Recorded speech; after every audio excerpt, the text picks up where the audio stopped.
Hey guys, tonight we slip into stiff leather shoes, the kind that chew your heels raw by noon. Sunset, stains, a Catalan Guildhall's windows blood orange, your blistered toes, crunch, gravel towards those towering oak doors, torches gutter like dying coughs, apprentices haul stinking oakum, bundles uphill, 40 yards of misery under slipping burlap straps. Reality check. You probably won't survive this without weeping into your apron by midnight. So before you get comfortable, take a moment to like the video and subscribe. But only if you genuinely enjoy what I do here. Drop a comment where you're watching from and your local time so we can all feel creepily connected. Now dim the lights. Maybe turn on a fan for that soft background hum. And let's ease into tonight's journey together. Your breath fogs. Stone arches swallow daylight whole above you. Barcelona's textile guilds ruled Mediterranean trade back then.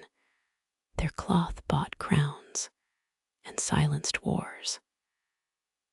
That oakum stink clings, rotten sweet, tarred hemp fibers, destined to plug ships' leaks. Workers secretly buried weaving scraps under doorsteps. Folk magic against thieves' greedy fingers. Historians still argue whether guild halls held wine cellars or just wine-soaked weavers. You scan zigzag cobbles slick with lanolin drips. Previous shifts, grease footprints ghost the path. A walnut-haired boy heaves his bundle rope, burns brace his neck like a slave collar. Two others drag theirs sideways. Friction sparks skitter over worn stones like fleeing fireflies. Their breath rasps, an untuned flute section gasping uphill. You grab a frayed strap. Without asking, cold hemp grinds your palm raw instantly. The boy nods, his eyes hollow as empty bobbins. No words wasted. Guild fines dock pay for chatter during hauling hours.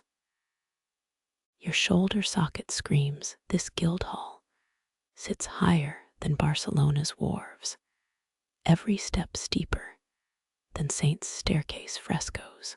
Behind you, the sea glitters poison green, merchant cogs bobbing like breadcrumbs on broth. Torch flames lick blackened sconces. Those iron brackets claw the walls like arthritic hands. You catch apprentices' whispers. Some loom weights came from Moorish siege engines, melted down after Christian troops won. Nobody mentions the cursed ones, weights that toppled mid-weave, shattering skulls during night shifts. Stone stairs rise, each slab grooved concave by centuries of dragging feet. Your heel grinds clumped wool grease. The stench congeals into something alive. Animal panic, soaked into fibers. Another apprentice stumbles. Her palm slaps wet stone. Smeared blood blooms rust bright before vanishing under shadows. The hall doors loom, carved oak 3 men high. A saint's face, scowling down, wood grain wrinkles deepening her judgment. Someone replaced her missing eye with a rusted hook. It glints dull as a drugged pupil. Inside, cold slaps your cheeks, cellar breath trapped under vaulted ceilings. Slitted windows glow red now, sunset reduced to dying coals beyond thick glass. Your pupils stretch wide, torchlight drowns in all this swallowing blackness. 20 paces in, Your shoes stick to flagstones. Old spills thickened into tar pits. Loom skeletons hulk deeper inside, their warped frames crouching like starved wolves. That metallic tang hits next rust, or blood from countless pricked fingers ground into stone. Your nose wrinkles. Oil lamps hang too few, their rancid smoke snakes into your throat.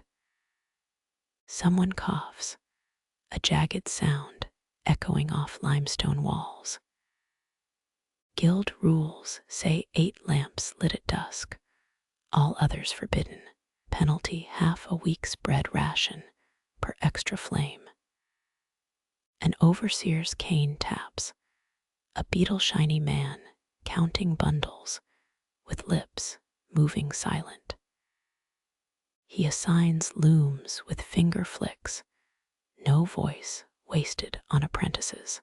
His ledger glows, moon-pale pages, ink-splotched columns awaiting your failure tallies. You pass giant dye vats, crusted rims flaking blue-black scabs, oxidized copper leaching poison greens. They whisper what happens to clumsy thieves. Hands dunked in boiling woad pots, sinews cooked pink as shrimp flesh. Down by the docks, dyers cough their lungs into brine buckets. By age 30, your assigned loom waits, its bench polished shiny by generations of shifting thighs. Someone carved initials into the wood, crossed out, then carved again deeper. The boy beside you spits on his palm, rub-dries it on breeches, staring hard at his untouched tools. You touch the heddle frame, gritty with trapped dust, fingers coming away gray as grave ash. 30 threads dangle color of rotted wheat, pre-warped for tonight's mindless task. Master weavers call this blank piety, plain cloth for monks' underrobes and shroud linings. A scraping sound, the overseer sharpens his tally stick, knife strokes peeling wood into curled litter. It means his patience peels thinner too. Across the hall, someone drops a wooden shuttle. The clatter earns 5 cane strikes, whispered down the aisles. You grab your first bobbin.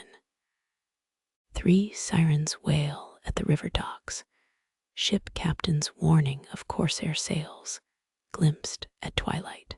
Guild rules demand work continues. Pirates won't unweave saints' shrouds tonight. Your thumbs find crude spindles, the rough whorls bite familiar already.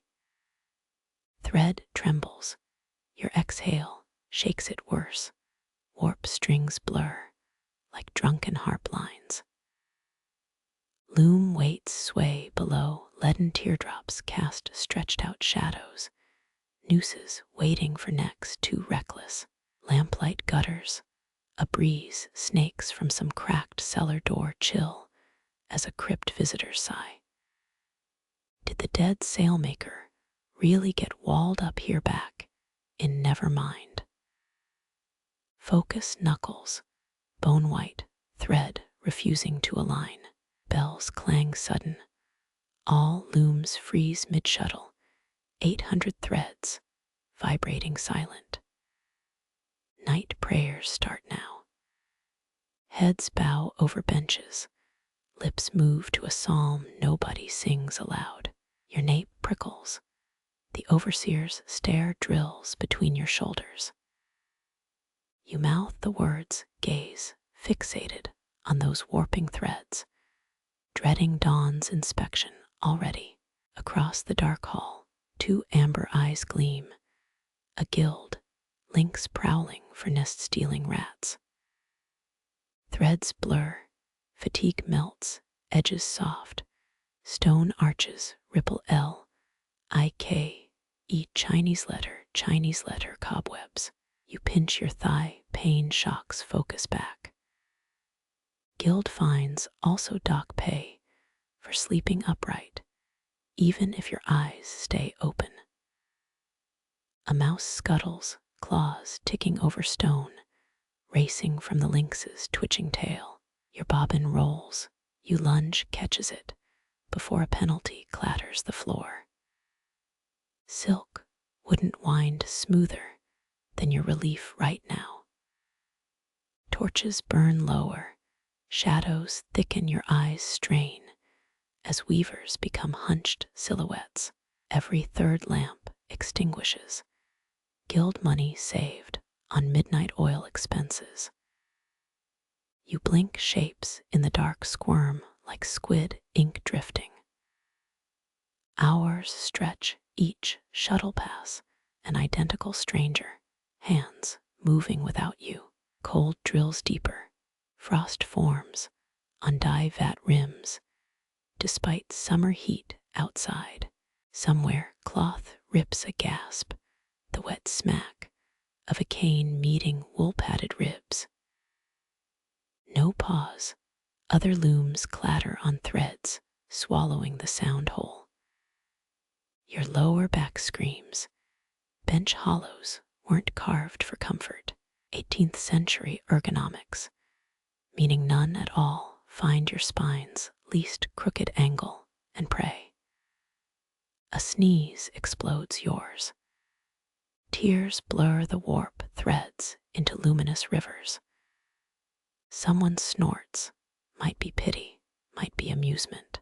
You wipe snot on your sleeve, already crusted stiff with yesterday's dramas. The Saint Eulalia tapestry looms above, its martyrs' flames stitched so bright they vibrate, even in near darkness. Watch too long, those flames writhe like actual heat, hunger, and exhaustion tangling your sight. Midnight's first watch bell tolls, deep shudders resonate through floor slabs, plague year's victims buried under the foundation, or so drunk spinners swear during breaks. Nobody sane checks.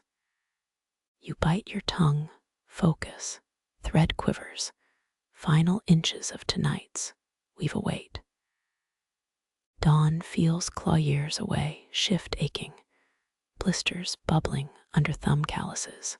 Silk moths flutter near ceiling beams, white ghosts drawn by wool's lure, descending towards forbidden feasts.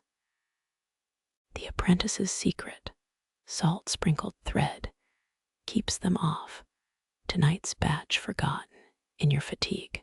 Your last thread snaps, its recoil whip stings your knuckle, your hiss swallowed by loom thunder. Blood beads, dark pearl, quickly sucked away before it stains the linen. Darkness shifts, watches change, fresh overseers stomp in smelling of garlic and vinegar. Their lanterns swing, gilding tired faces, each weaver suddenly ancient under jaundiced light. Thread tangles, your gut clenches, picture finds tallying, dead chains adding links, hunger digging deeper. The stones still hum with the sunset's last warmth beneath your soles. A cruel joke against the frost-green shadows swallowing the Guildhall.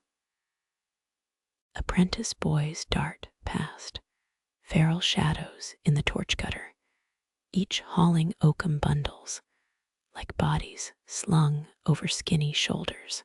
Your breath hangs, a frayed curtain between you and the arched throat of the workroom. That's when she emerges. Crone is too gentle a word, but Hag feels rude even in thought. Her spine curves like a bow strung for 50 years too long, a tapestry of thickened knuckles and moth-eaten wool shawls. Historians agree Catalan guildswomen often ran entire dye workshops. Yet here she is, a spindle already thrust toward you like a blade. Her thumbnail gleams, black lacquered and split, gnarled joints bulging like beetle carapaces under skin thin as tracing paper. The spindle drops into your palm, cold, polished yew weighted, with a clay whorl, its heft surprising. Gossamer wool strands cling to it, ghostly in the half-light. They tremble not from any draught, but from your own pulse, rattling through the wood. A quirky bit, some medieval laborers' whispered spindles could trap pieces of your soul if spun counterclockwise. You resist checking the whorl's spin direction. Palms up, fingers loose, like holding a wren's egg. She rasps, cataract-clouded eyes, missing nothing. Her accent grinds like millstones, thick with Pyrenees peaks and forgotten villages. You mimic her gesture, spindle dangling, and her withered mouth crimps. Not a wine cup child. This isn't Saint Eulalia's feast day. A wheezing chuckle escapes her, cut short by a phlegmy cough. The strand twists between your fingers, soft as dandelion fluff, yet spiteful, snagging on every callus you don't yet have. Fumbling, you nearly drop the spindle. Her cane gnawed by termites, or perhaps rats, thumps the flagstones. Keep the twist even, or the warp will snap like a liar's nerve. Her advice carries the weight of someone who's heard both tear. Torchlight bleeds across her face as she leans closer, revealing a tattooed blue X beneath her left ear. Historians still argue whether these marks denoted credit, cancelled credit guild membership, or something darker, like prosecution by the wool courts. The scent of lanolin and urine-soaked mordant clings to her skirts, pungent as a battlefield surgeon's apron. Behind her, shadowed looms rise in ranks. Their upright frames resemble gibbets, empty nooses, awaiting thread instead of necks. You glimpse a girl your age, carding, combs flashing like teeth in her hands. Raw wool fluffing into clouds around her shins. She spares you one pitying glance, mouthing Matilda toward the crone before vanishing behind a wicker screen. Matilda's thumb prods your wrist cold as a dungeon hinge. Listen, the wool sings while spinning. You strain, hearing only the drip of condensed torch smoke hitting puddles, the distant clatter of a Newark counterbalanced treadmill powering fulling hammers. But then beneath it, the faintest hum as the twisted fibers tighten, a vibration like bees trapped in cathedral walls if you squint your ears just right. She snorts, or maybe that's my knees. 80 winters of carding Sussex fleece, you'd creak too. Another wheeze laugh, this one dissolving into a muttered curse about damp wool, raising gout in her hip. Your spindle wobbles, threatening to tangle the lengthening thread. Matilda's cane hooks your elbow, steadying it, her grips deceptively strong, a butcher's offhand while jointing mutton, slower than a blind dyer picking indigo pods. But it'll do. It's the closest you'll get to praise tonight. Outside, the watchman's chant rises, a dirge about weavers drowned in vats of woad dye. Matilda spits toward the sound, a practiced arc, hitting a puddle swirling with cochineal residue. It blooms like a tiny massacre. Cursed Franks started that rumor. Their tapestries wouldn't outlast a drunkard's promise. Her voice drops conspiratorially. Told me their reds fade because they piss in the dye pots. Too cheap for real madder root. The spindle finds its rhythm, a lazy pendulum, as the single strand thickens with your focus.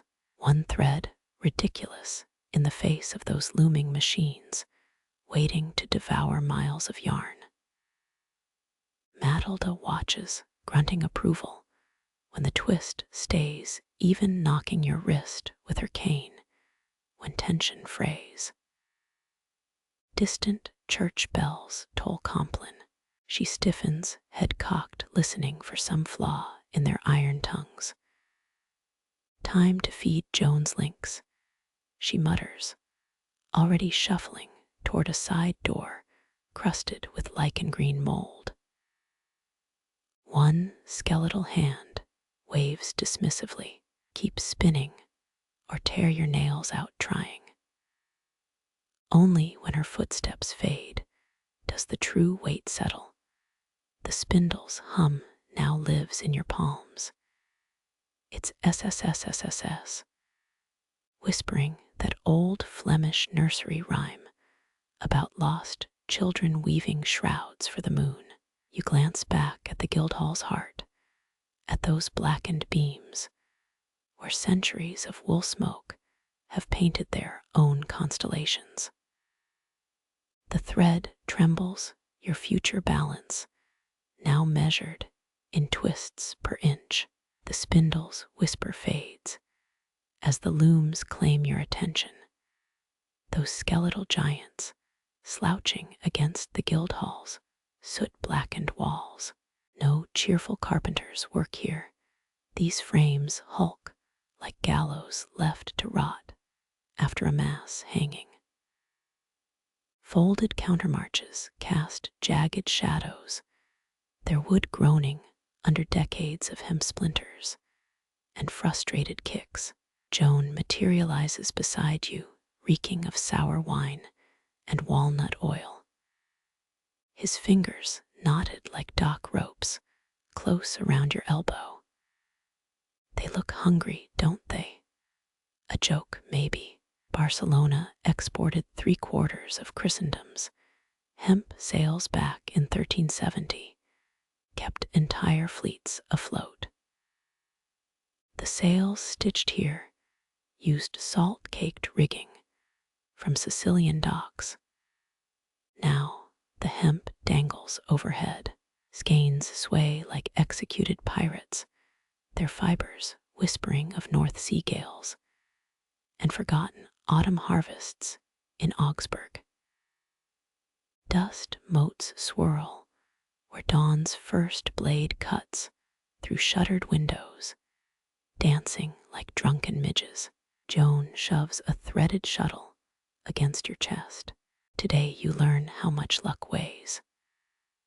The wood feels unnaturally warm, soaked with countless panicked sweats. Apothecaries used to advise crushed rat bones in the Loom's oil mix claimed it kept rats from gnawing the beams. The practice died out, the advice not the rats, though the Guildhall's rodents might argue details. He drags you toward the closest contraption, its warped timber smelling of rancid linseed oil. Historians still debate whether Catalan guilds coded secret patterns into altar cloths, marking heresies unseen by bishops. Joan kicks the treadle pedals slam down, a sound like ribs cracking under a warhorse. Foot here, don't stutter. His palm slaps your leg, you're dancing with it, not killing it. Threads strain vertical before you, a black wool warp stretched tighter than a bowstring. 53 threads. You count twice, each trembling with latent violence. Your shuttle sits, loaded with blood-red weft yarn coiled tighter than an adder. 1 millisecond hesitation. The warp parts like stage curtains, your arm whips forward applause. Deafening. You blink, realizing it's just Joan clapping with sarcastic slowness. Bravo, you startled the rats, and possibly Christ himself. The real work begins, knees bending to the loom's rhythm. Pedal down, shed opens, shuttle flung, pedal up, batten slams. Repeat. Your blistered thumb burns. A splinter from the shuttle lodge worms deeper with each throw. Someone's great-grandfather carved this wood, its grooves honed by desperation. Silk apprentices worked 18-hour days, weaving altar cloths heavy with mercury-soaked thread, just to make the silver embroidery gleam occult bright. You sneeze, dust mold sweat particles flooding your sinuses. Across the aisle, a boy curses as his shuttle snags. Master Joan is upon him before the yarn snaps, cuffing his ear hard enough to blur vision. Again, the command echoes through the hall, bouncing off ceiling beams stained blue by decades of woad fumes. Your shuttle jams. A mise-thrown pick tangles threads into a spiteful knot. Another weaver offers stripped bones, the remnants of last week's salted cod, patting your shoulder. You hear Madilda's spindle advice in your head. The wool sings while spinning. But these warp threads scream like cats in a tannery vat. A shadow falls across the loom, the guildmaster inspecting new blood. His lynx, tethered by leaded silk, wrinkles its nose at your sweat-stained tunic. You throw the shuttle again, too hard, it ricochets off the temple's edge and cracks your knuckle. Soft hands die here, Joan observes, pocketing the splinter you pull from your thumb. He smears spiderweb over the bleeding pinch, a remedy older than the guild charter. Unfinished cloth looms now in your peripheral vision. A 12-foot tapestry crawling with half-formed sea serpents. The queen's embroidered face sags like melted candle wax. Stitch some apprentice will unpick all morning. The lynx hisses, breaking your focus as Joan grabs your wrist. Watch the shed, not the beast. Even it knows a bungled pass when it sees one. Shadows shift. You flinch, thinking it's the loom's ghost, just workmen heaving new bales of Flemish wool. Their laughter carries a Genoese lilt, clipped coins changing hands near the mordant vats. Joan notices your wandering attention. His cane lands heavy on the batten bar. Eyes here, or I'll stitch your eyelids open like a taxidermist's doll. 3 drops of blood bead on your linen weft. Blisters burst. Dawn's gray light bleeds across the floor, sluggish like dye, spilling through gutter cracks. Far off, loom pedals stutter into sync, a mechanical heartbeat shuddering through stone. You close your eyes, see phantom threads glowing behind your lids, and cast the shuttle once more. Your knuckles still throb from that misfired shuttle. Now Joan shoves a heddle hook into your palm. 49 thread eyes gape empty, waiting to swallow wool like stone gargoyles gulping rain. Medieval Catalan guilds used bone or boxwood heddles, the better to silence threads when tapping secret messages during Inquisition visits. Your hook's iron tip shines greasy, polished by a century of panicked apprentices. Threading begins with a breath held too long. The first warp thread snakes through the top eye easy. Number 2 slips, your nail catches. Fibers fray into spiteful beards. Across the aisle, a boy muffles laughter into his sleeve. Historians still argue if guild weavers encoded heretical symbols in plain sight, like Jonah's whale swallowing a crescent moon instead of a prophet. Your fourth attempt snaps the thread. The sound echoes like a lute string popping mid-ballad. Joan materializes, his shadow swallowing your trembling hands. Faster, he rasps, vinegar breath fogging your temple. Or I'll thread your nose hairs into the selvage. The next eye glitters, malicious. You swear these bone heddles blink. Some journeymen, whispered the guild, boiled their tools in birthing chamber runoff to bind the wood against clumsy hands. Nonsense, probably, though the hook warms unpleasantly against your calloused thumb. 17 threads done, 32 to go, each pass slower than repentance in a whorehouse. The snickering boy loses his grin when Joan's oak ruler cracks his skull, a noise like walnut shells under a boothiel. Still laughing, Antony. The master leans closer. I'll tie your tongue to the temple bar, see how you chirp then. Silence, save for the clack of 3 dozen looms.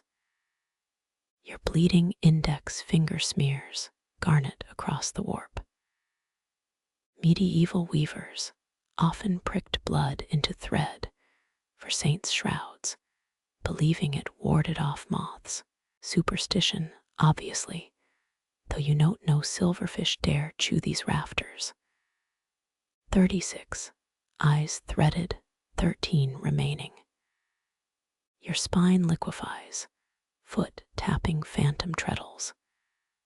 Dust motes settle in your eyelashes, blurring vision. That's when you spot it. Faint scratches around I-42, words in Occitan. Fugere is futile. How many apprentices carved escape plans between shuttle passes? 48 threads secured. The final eye, smallest of all, mocks you. Joan looms, counting breaths, until your hook wobbles through. Late, he grunts, though dawn only just bleeds through oilcloth windows. Penance comes quick, 3 extra knots added to your debt chain. The lynx yawns, golden eyes judging your shame. Sunrise stripes the floor in burnt orange, illuminating dust, dancing above the mordant vats. Another apprentice offers a stolen sip of watered wine, his palm sticky with fig jam. You're licking the sweetness off when Joan smacks your nape, hard enough to taste pine resin. Threaded heddles won't save you, nor withered oranges shared at daybreak, but dawn advances, unforgiving. Skeins unravel, looms inhale, your blistered hands hover, awaiting the master's command to weave or perish. 49 eyes wide and accusing bore into your soul. One sneeze, one tremor, the warp becomes snakes again. Joan's knuckle raps the bench, a drum roll for disaster. The shuttle rests heavy in your palm, black walnut polished smooth by generations of sweaty palms. Medieval Catalans favored lead-weighted shuttles, their heft helping threads fly straighter than a choir boy's hymn. Yours feels like a smuggler's dagger. You cradle it, index finger pressed against the grooved edge. Antony sneers from 3 looms down his own shuttle, already dancing. Historians still argue if guilds added lead to punish apprentices, a sly way to inflame wrist cramps. Joan's boot taps behind you, impatient as a hangman testing rope. The warp threads hum, dusted with chalk to keep them compliant. Tension pulls tight as a bowstring, that metallic twang gilders called the Loom's ghost voice. Your elbow lifts, hinges creak, launching the shuttle into darkness. It rasps through the shed, wool hissing like a snake across stone. Left hand catches, stinging your palm raw. Success, barely. The weft lies crooked, a drunken scribble on parchment. Joan's thumbnail scrapes the flawed line, tighter than a miser's purse, or breath hot as forge blowers hits your ear. I'll weave your tendons into selvage cords, 3 more passes, each smoother than the last. Wood clacks rhythmically, a heartbeat synced with the lynx purring beneath Antony's stool. Whipcords dangle above each loom, used to lash sleeping weavers awake. Some claimed dipping them in honey made the strikes less vicious. A sweet lie, apprentices whisper between sobs. Threads tremble, batten slams down, pounding weft into submission.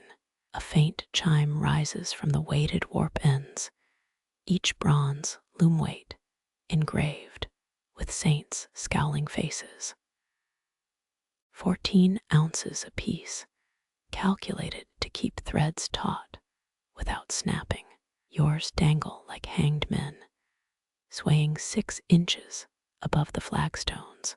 Antony snorts, his own weave flawless, each pick straight as a Roman road.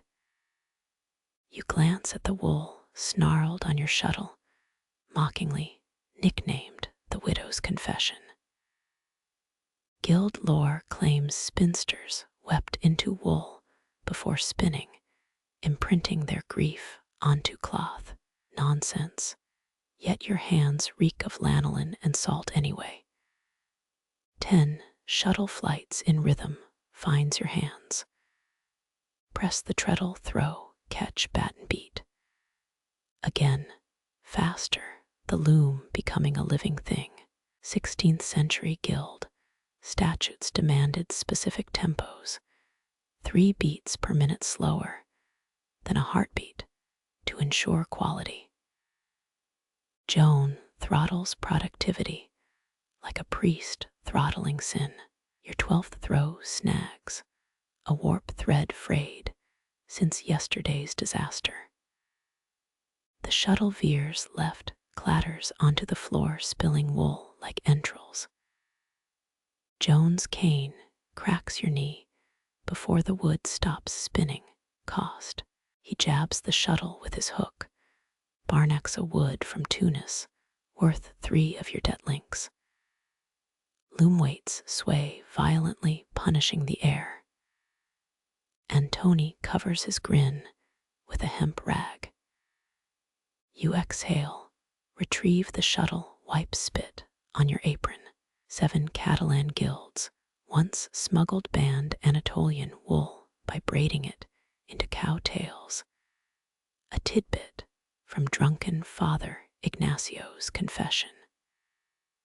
Fingers tremble, thread the weft again. The lynx stretches by your stool, claws kneading straw. Some journeymen swore cats absorbed faulty rhythms, twitching tails, correcting human error. Superstition likely. Yet, when those amber eyes fix on your shuttle hand, your throw glides true.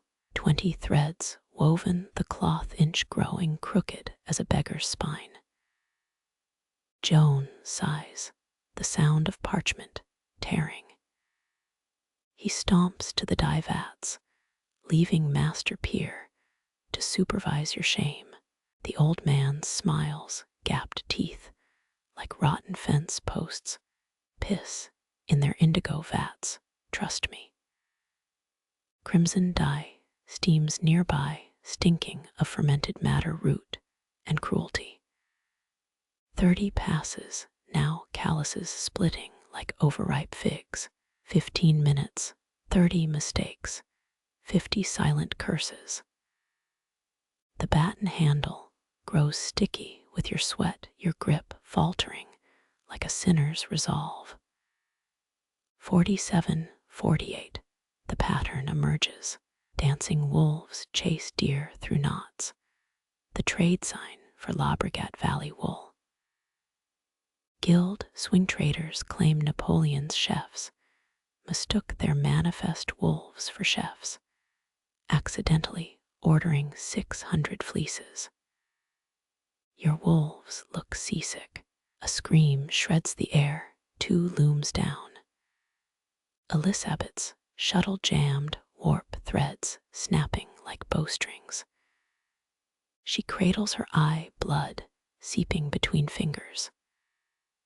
Pierre mutters, "That's the 3rd this month," retrieving the weaponized walnut from the floor. Your seat creaks, batten slamming a crooked line. Pay attention. The loom bites harder than Joan. Smugglers' pulley ropes groan overhead, hoisting Galician wool bales into storage.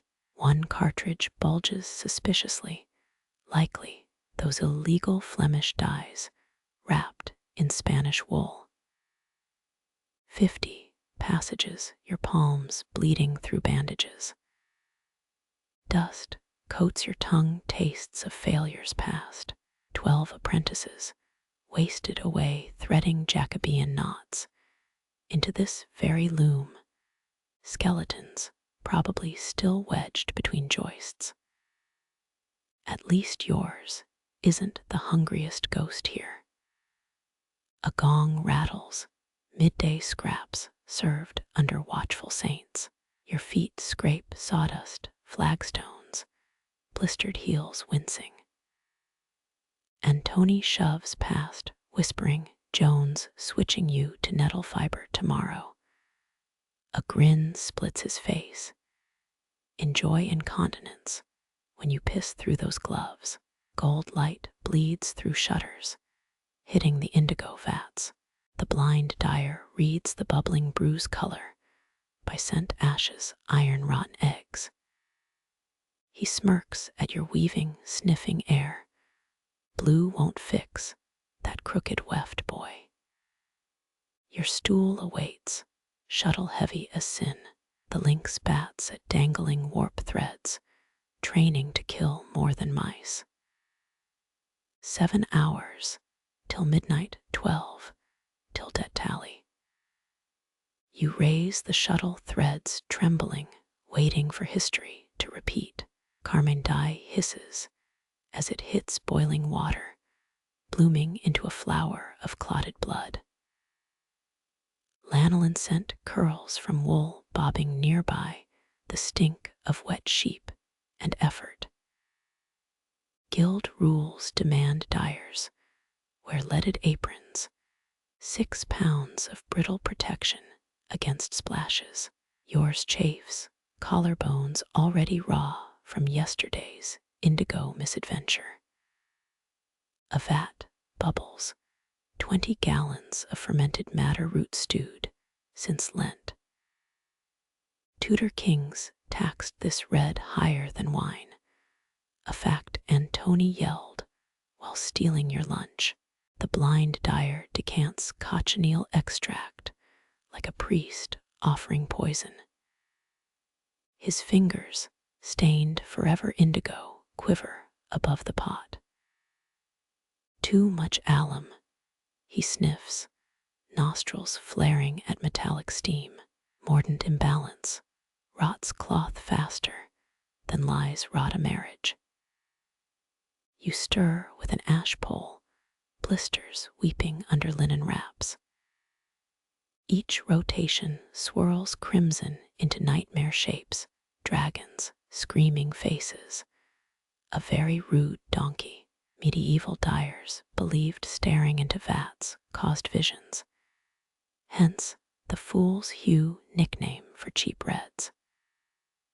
Your reflection wobbles, a grease-smeared ghost with exhaustion bruises. Carmine dribbles from an oak tun, thick as honey from a slit throat. 2 apprentices lug buckets of stale urine. The ammonia brightens reds, per decoloribus, manuscripts. 1 boy retches, training shirt stiff with last week's vomit. You pity him, your own apron crackles, with frozen dice batter from winter. The lead stir rod stings your grip, cold as a gravedigger's spade. Guild apprentices famously chiseled complaints into vat rooms. 1 reed, rather drown in dye than debt. Experts found it beneath Burgos Cathedral crusty, with 8 centuries of resentment. A splatter hits your cheek, burns like a hornet's kiss. Quicker, Joan materializes, hook gleaming in hearthlight. That vat's hotter than Satan's bathwater. You jab the rod, steam scalding knuckles. Historians still argue if dyers intentionally hallucinated guiding colors through holy fever dreams. Judging by Joan's grin, this might explain his paisley neckscarf. Copper ladles clang as another batch of dye stuff arrives. Brazilwood chips from Flanders, dyeing wool, a purple noble's kill for. 3 drops spatter the hem, ruining your only serviceable hose. Hide that, peer whispers, or they'll dock it from your tally string. He winks, stirring his own vat with a heretic's ease. Midday sun slants through high windows, turning steam into cathedral light. You blink dizzy as the blind dyer thrusts linen test strips at you. Chew these.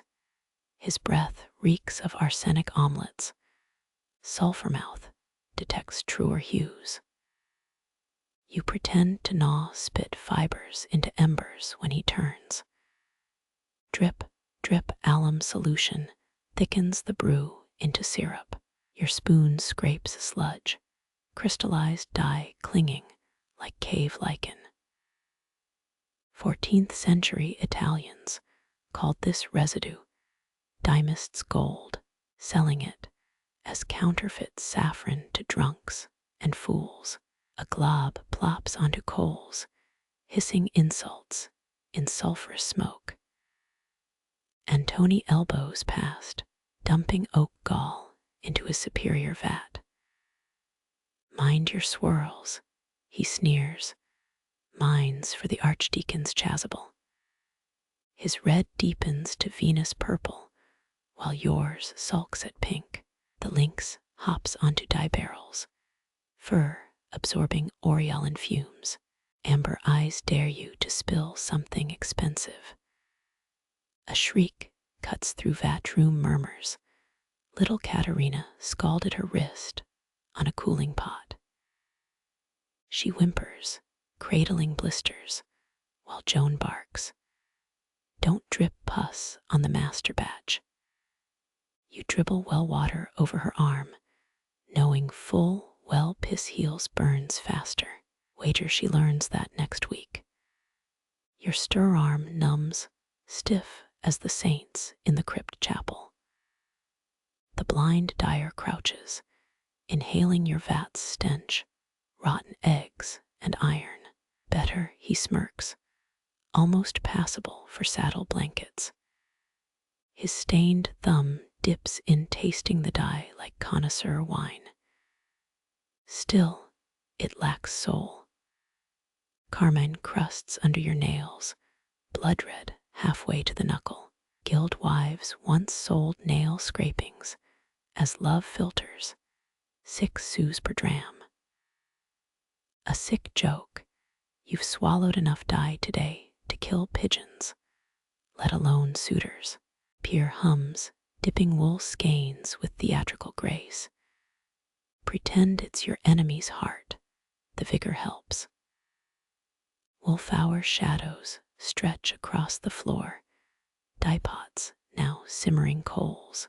Joan inspects your vat with a lead hydrometer, the glass tube etched with condemnations. Acceptable, he growls, as if praising a dog for not biting. Next time, less dithering, more red. His boots echo toward the mead keg, may it sour his gullet. You sag against the wall, back muscles shrieking protest. 10 yards of wool emerge from the vat, dripping gore-colored victory. Steam rises, kissing your brow with acid dampness before the cold seeps back in. Moonlight finds the lynx curled beside cooling pots, dreaming of rats the color of fresh cochineal. Night watchmen's boots scrape cobbles outside, iron heels clicking like beetle shells. Their lanterns bob, casting wolf-shaped shadows across barred oak doors. Your breath hitches, the cold here gnaws deeper than winter cellars. One guard thumps his pike, vibrations humming through your bench. Beware the Fulling-Mill ghost. His chant rasps like rusted hinges. She walks when the loom stops. Fulling-Mills once dotted Barcelona's rivers, water wheels driving hammers that pounded wool into submission. Tonight, the nearest mill lies miles away, rotting, since floodwaters choked its gears. Yet locals swear its ghost hitchhikes on wool carts, itching for city mischief. A draft sneaks under the door, carrying river mist and owl cries. You huddle closer to the guttering tallow dip, its smoke staining your eyelashes black. The door rattles, chains clanking like a leper's bell. 7 locks won't save you, another watchman croons. She slips through keyholes like smoke. His partner chuckles, a wet sound suggesting missing teeth. Medieval guilds paid watchmen extra for terror verses. Believing fear kept apprentices from sneaking out. Historians still argue whether guards invented horrors or recycled real, unsolved murders. Either way, you're not sleeping tonight. Shadows writhe on the ceiling, lantern light warping cobwebs into nooses. Someone claims the Fulling ghost wears a dress of sodden wool, dripping mill water forever. Others say she's just bones wrapped in tattered burlap, clicking like a loom's skeletons in motion. Your knuckles whiten around the spindle, still clutched from evening drills. Across the room, young Marty whimpers, a sound he'll deny at dawn. Ignore them, you mutter, though your own neck hairs prickle. Just old Pedro drunk on vinegared wine again. The lie tastes stale. Pedro died 2 winters back, crushed under a toppled wool bale. A lantern beam slices through a shutter crack, painting a lupin grin on St. Eulalia's tapestry.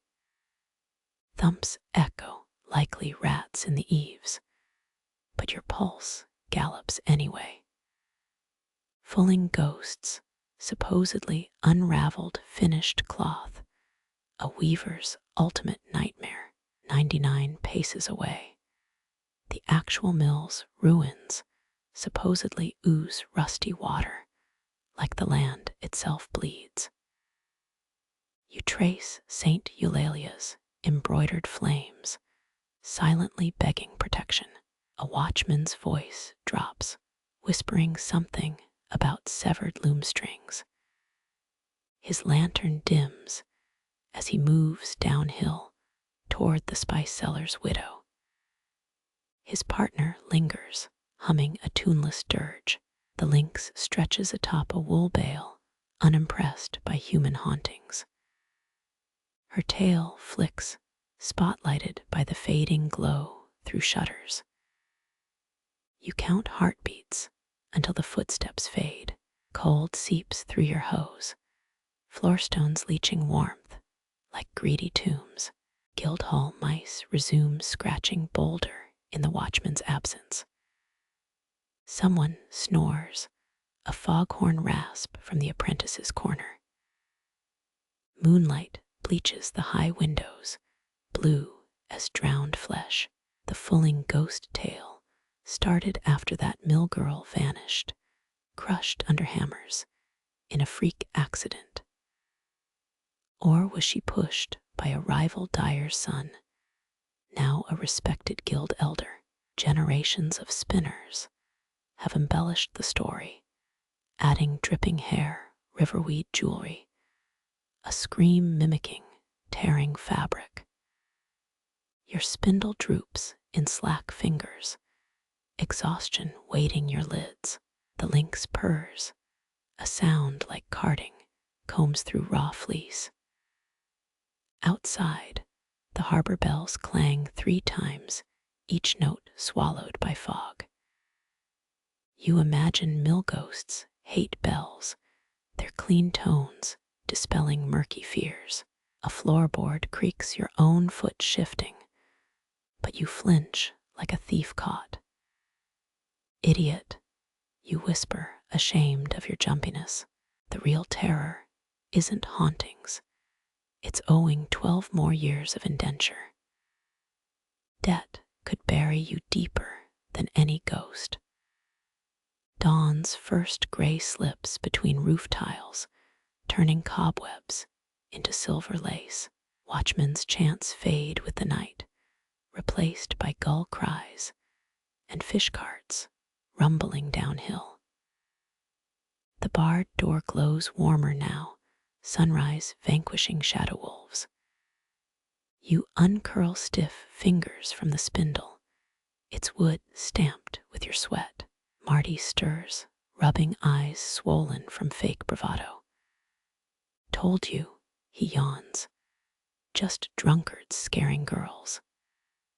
You nod, too tired to mention his whimpers. The lynx hops down, stalking imaginary prey through sun-painted dust motes. Beyond the Guildhall, Barcelona stirs, bread ovens puffing, donkeys braying, laundry slapping on ropes. The Fulling ghost retreats to her river mill, if she ever left it. You press your palm to the door, wood warmed by nascent light. Joan's keys jangle in the corridor, his cane thumping pre-dawn warnings. The lynx freezes, poised to flee his kick. You grab a half-finished bobbin feigning industry. Alive then, Joan grunts, unbolting the door. Ghost didn't fancy scrawny morsels. Sunlight floods in blinding after the long watchman-haunted dark. You squint, stepping into a street already thick with hawkers and beggars. The lynx darts between carts, ghost quiet, a smudge of gold in the waking city. Your shadow stretches west, a slender giant pointing toward the river, and the cracked ribs of that drowned mill. Somewhere cloth hammers fall silent, looms stutter, dyes cool in their vats. But here now, the morning smells of burnt oats and hope. You inhale sharply, shoving night terrors down your throat like stale bread. Joan shoves a broom into your hands, its bristles stiff with decades of dust. Sweep the lint, he orders, before the fulling ghost sweeps you. His laugh scrapes like rusted shears, but sunlight blunts the threat. High above, masons already chip at cathedral stones, their chisels singing a daylight counterchant. You bend to sweeping each motion, scattering dust and dread. The lynx watches from a sunbeam, amber eyes slitted against the glare, still dreaming of mill rats and midnight. Crumbs of wool skitter across the floor, tiny ghosts of yesterday's labor. Your blisters sting, but dawn bleaches the night's fears to memory. Watchmen sleep now, dreaming of their own terrors, while you push broom straw in steady rhythms, a loom weaving daylight from dark. Your blistered thumbs finally find their rhythm, rolling the spindle like prayer beads worn smooth. The ache retreats, soothed by the loom's clacking pulse, a beat older than cathedral bells. Each throw of the shuttle feels less like combat, more like breathing. Across the warp, a herd of embroidered deer springs to life, legs tangled in vine threads, doubling as underbrush. They dance between indigo-dyed lines, their antlers branching into swirling oak leaves. Historians note medieval Catalan weavers often hid Moorish patterns in Christian tapestries, crafting secret praise for forbidden geometries. Your own vines twist suspiciously like Kufic script, but who'll notice besides a lynx? You miss a pick, the batten slams crooked, shattering deer into stray threads. The pattern crumbles like a sandcastle underfoot. St. Eulalia's itchy knees. Joan hisses his cane, tapping your misaligned weft. That stag just limped into heresy. His joke smells of last night's garlic, but you smirk anyway. 3 apprentices down the bench mimic your movements, their hands mirroring yours like gawky herons learning to fish. Their vinework looks more like sickly worms, but at least their deer stand upright. One boy's thread snaps, sparking swears forbidden before sexed bells. Joan's cane thwacks his shoulder. Save that tongue for confessing your tension errors. Sunlight slants through high windows, warming wool fuzz into airborne gold. Dust motes swirl around your spindle brief constellations, mapping your progress. You blow them aside. They dart like minnows, fleeing a loom-shaped predator.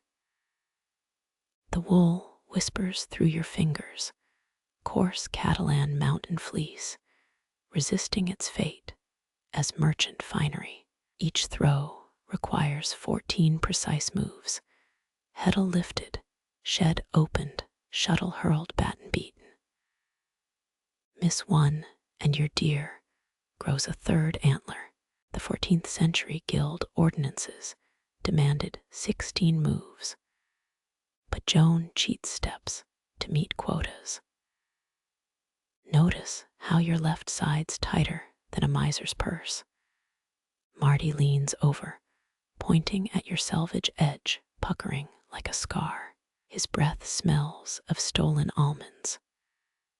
Rotate the bobbin before throwing, or are you saving thread for your ghost-wedding veil? You flick lint at him. It clings to his sweaty tunic like snow on dung. Relicking your thumb, you smooth the misbehaving thread, its roughness snagging on calluses, freshly split. Someone's hidden a knotted slub in the yarn, likely Joan testing apprentices with sabotage. You tease the flaw out, pretending not to notice his stare burning your neck. Up close, the dyed threads reveal secrets, crimson wool holding notes of iron oxide scraped from local cliffs. Woad blue still reeks of fermented urine from the dye vats. 3 copper coins say Marty pissed in batch 7. Historians argue whether apprentices signed their work with such stains, deliberate imperfections, like painters hiding initials in foliage. The repaired pattern blooms again, deer leaping over emerald vines, tangled with embroidered bees. Quirky fact: some Catalan bees carry saffron pollen stolen from royal gardens. Dye makers pay children to shake them over cloth. Your golden threads might have ridden insect wings before landing here. Joan limps past, his peg leg thumping warped floorboards. He pauses at your bench, knuckly fingers probing the selvage. His sniff conveys grudging approval, face carved from the same cliffs as the iron dye. Less gutter, more field today, girl. High above, sparrows nest in the rafters, dropping straw onto your work. You pluck a blade from a deer's flank, wondering if future archivists will debate its symbolism. Behold, you mutter, the sacred relic of Saint Sparrow's nest. Sun warms your neck. Its arc-measuring mornings crawl toward stale bread rations. Your stomach growls. The rhythm syncs with the batten's thud. A joke forms about fasting saints, but your tongue sticks to cotton-dry thoughts. Another missed pick, another slumped vine. You glance at the unfinished cloth looming on the far wall, its sea monsters mocking your faltering deer. The queen's half-woven face seems to sneer, gold threads tarnished where spilt wine bled through. Tethered loom weights sway beneath benches, stone discs spinning slow as drunkards. Their shadows cross your work like gallows ropes, a reminder that rushed weaving earns extra knots on your debt chain. Needles. Anna snaps from the dyer's corner, her shout scattering pigeons from the eaves. 3 girls scramble, ferrying bone needles thicker than their pinkies. One drops hers.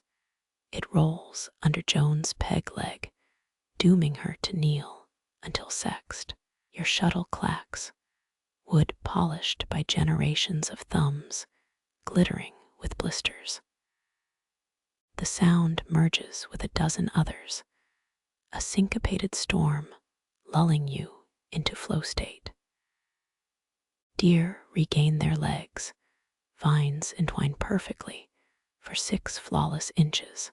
A shadow falls across your loom raw silk, gleaming where the guildmaster's belly strains his silver buttons. He pokes your latest deer. Antlers lack nobility, like a drunkard's fingers. His perfume battles the woad stench, sandalwood losing horribly. You bite back a retort, fingers tightening on the shuttle. Nobility won't pay your debt, but flawless antlers might earn extra bread. The guildmaster moves on, leaving your deer deflated, their thread soles crushed under wealth's heel. Cold porridge arrives, chalky lumps swimming in hazelnut milk. You spoon it left-handed, right thumb throbbing, where thread friction birthed a purple blood blister. Across the room, the widow weeping over her husband's unraveled saints licks porridge from her knuckles. A girl chokes, thread caught in her throat, from biting off weft tails. Joan whacks her back, sending a half-swallowed almond flying into the dye vats. Let that flavor the doge's next doublet. Someone yells, earning nervous giggles. Lunch bells echo, but your hands keep moving, chasing the ghost of competence before it flees. The lynx bats a dropped spindle across the floor, pouncing as it rattles like dying prey. When you finally pause, stretching cramping shoulders, twilight bruises the high windows. Your section glows. 4 perfect dancing deer, 2 imperfect saints, and a vine strangled by 3 consecutive meespicks. You count the hours woven the tally knots, mocking your pace. Joan locks the dice door, keys jangling like a jailer's boast. His cane directs you toward sweeping again, lint piling like ghost snow. The guildmaster's silk slippers whisper past, toward waiting stewed eels and feather beds. His shadow stretches long as a giant's, touching your broom, but never your skin. You sweep extra hard where he stood, raising wool dust ghosts to haunt his fancy hem. Behind you, the looms sleep, shrouded in burlap, until dawn's return. Your blisters sting their farewell, a reminder that tomorrow's rhythm must prove today wasn't luck. Marty drops his broom, clattering loud enough to wake the Fulling-Mill ghost. The lynx darts into rafters, a streak of gold fleeing human clumsiness. Joan sighs, the sound of a man tallying debt knots in his head. Outside, fishmongers shout dusk, discounts their carts, rattling toward taverns. You lean the broom against St. Eulalia's scorched feet, your palm lingering on bristles worn to nubs. 1 perfect deer winks in the lantern light, antlers raised in rebellion, before shadows swallow it whole. Dusk settles like loom dust on aching shoulders, the day's last shuttle silenced by hunger's hollow song. You slump over your bench, palms cupping, elbows worn raw from bat thumping. Around you, weavers murmur prayers to Saint Anatolia, pincushion goddess of calloused thumbs. Torchlight paints the rafters gold, flames whispering secrets to covetous spiders. Someone strikes a worn tambourine, its jingle dull as clipped Grosco's. A hum rises, threadbare at first, then swelling into harmonies older than the Guildhall's stone foundations. Baston Les Noster's man's trinkades, croons old Matilda her voice, fraying like moth-nibbled warp threads. She stitches lament to him, mourning, a groom lost 80 summers past. Historians confirm Catalan widows keened, for years, ritual grief woven into bridal chest tapestries. You join the chorus, your throat gritty with wool fuzz, the melody hooking under ribs like an unbidden sob. The guild ordinances ban singing after Compline, but debt bonds can't muzzle midnight's ache. Louder for the rats, Marty elbows you. High C sharp makes their teeth crumble. Quirky fact, apprentices swore certain notes shattered rodent bones, judging by the squeaks above. They'd confuse scientific rigor with wishful thinking. Matilda's lament twists higher, notes snapping like overspun flax. Her blind eyes track shadows, only she sees a phantom groom dancing with her borrowed breath. You wonder approves of her warbling, or if ghosts prefer silence. A lamp hisses, dousing 3 looms in temporary dark. Someone curses the guildmaster's favorite Flemish wool, now knotted beyond salvage. Historians still argue whether these hymns held coded messages, loom tensions, mapping, escape routes for dead slaves. Tonight, they smell of sour wine and futility. Like cats drowning in a well, Marty critiques your pitch, grinning when you tread on his toe. His falsetto cracks, earning jeers from dyers dunking cloth in vats of pigeon blood red. Matilda sways, her widow's wimple slipping askew. Silver hair escapes, catching torchlight like abandoned spider silk. She sings to the unfinished cloth now, words dripping with vinegar wit. Your sea monster's missing his balls like the guildmaster after that brothel mishap. Laughter ripples, hushed but defiant. Even Joan hides a smirk behind his dye-stained ledger. High above, the lynx paces rafters, amber eyes tracking floating dust like prey. Its tail flicks a web, sending 8-legged jewelers tumbling toward your head.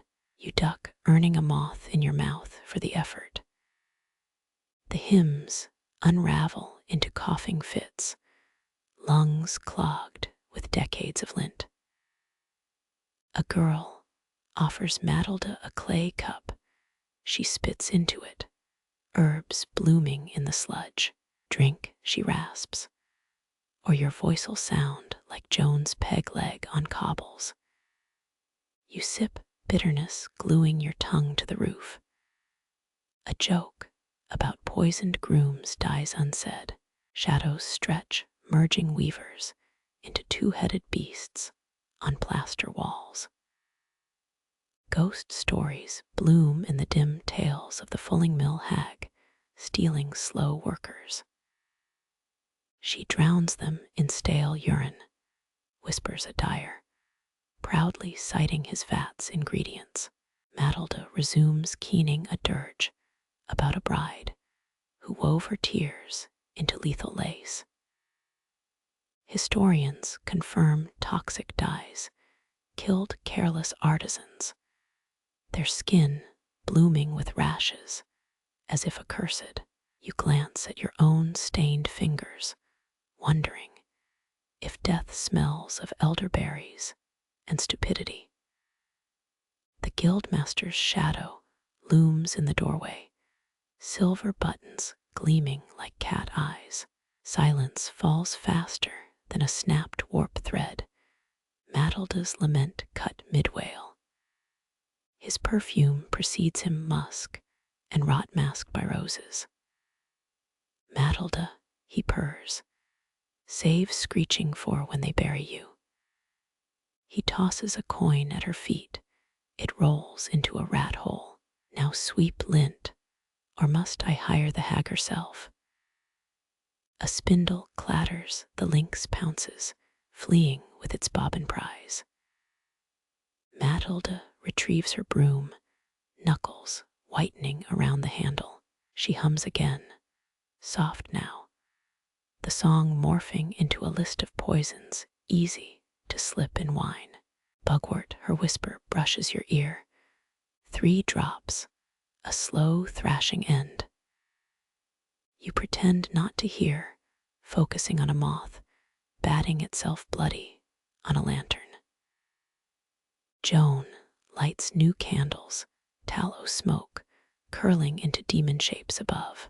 Wax dribbles down St. Eulalia's painted toes, holy martyr, now weeping fatty tears. The hymns revive, hushed but persistent. You harmonize your voice, finding solace in shared defiance.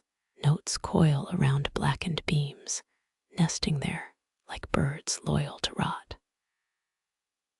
Matilda winks her dirge, becoming a tavern tune about a brewer's amorous donkey.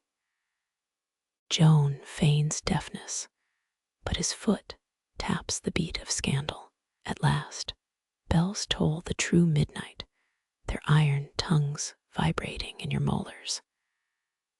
The guildmaster retreats, his threats trailing behind like bad embroidery.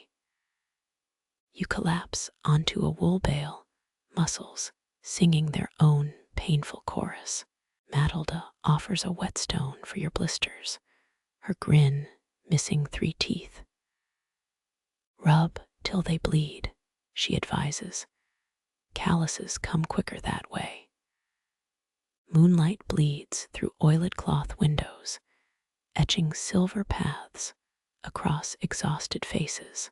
The unfinished cloth glows, its tarnished sea beast seeming to sway with the fading hymns. In the blackest corner, a loom creaks, pedals moving without hands. The Fulling-Mill Hags loom, they whisper, always weaving shrouds for those who sing off-key. You hum yourself towards sleep, notes fraying into breath. Somewhere above the lynx gnaws a bobbin, its purr syncopating with Matilda's final whispered lament. Darkness claims the Guildhall, but the roof beams remember. They'll echo tonight's songs back at dawn, refracted through dust and delusion and debt. Your blistered fingers fumble with a tarnished candlestick, its wax long since wept into puddled grievances. You edge toward the tapestry screens, their wool heavy with dust and deceptive weight. Historians confirm these drapes hid medieval tax debates, where Iberian guilds haggled over crown tariffs, biting deeper than winter frost. Shadows jerk like hanged puppets against the cloth, 3 councilmen bent over a ledger swollen with debts. The tallest jabs a silver needle at parchment, its point puncturing numbers like vengeful embroidery. 18 sous per bale is robbery. He snarls, voice thick as lanolin. A wheezing voice retorts, blame the Genoese middlemen, not our abacus. His shadow-wisp of a beard quivers with indignation, unless you fancy shearing sheep yourself, Garcia. 1 funky detail records show some council votes were cast by stabbing needles into colored silk, scarlet for yes, black for no. You press against cold plaster, breath shallow as moth wings. The 3rd councilman, a head like a flat iron, taps a coin against his teeth. Its dull chime syncs with your pulse. 36% to Barcelona's coffers. He mutters, leaves us weaving cobwebs for supper. Garcia's needle strikes again, threading the ledger page to oak table beneath. The Queen's ship sinks in ducats. We drown in poor wool. His free hand strokes a velvet pouch, something angular shifting inside. Historians still debate whether tariff meetings included silent partners, thugs lurking behind screens to encourage agreeable arithmetic, a laugh like rope fraying. Remember when old Ramon smuggled Flemish thread in cod barrels. Flatiron Head leans in, his profile merges with a gargoyle's grin. Fishy profits for 3 winters, till the king's hounds sniffed his ledgers. You shift, a floorboard groans betrayal. The councilmen freeze, needles poised like miniature daggers. Garcia's shadow elongates, reaching toward your hiding spot with spider leg fingers. Rats he declares, too loud, relief sour on the word. Big as your mother-in-law's complaints, Lewis. Lewis, bearded shadow, stabs his needle upright in the table. It shivers, casting a sundial sliver of shade. Should have brought the lynx, clean out the vermin. Flatiron Head snorts, plucks the needle free. Marta, he warns, that beast gnawed last month's silk, sample ledger, cost us 17 good sous. Silence drapes itself over their bickering, the kind that pricks neck hairs. Through the tapestry's moth-riddled eyelet, you glimpse Garcia's pouch spilling lead seals, each stamped with a heraldic pelican. Quirky fact: 17 lead tax seals were found in a Barcelona cesspit, teeth marks, suggesting desperate men tried eating them. Lewis flips a ledger page. Its rustle like dry leaves over a grave. We adjust the Catalan fees, or explain missing feet at the Queen's next gala. His needle glints, threaded now with scarlet silk. A procedural relic, this signals motion to fleece outsiders.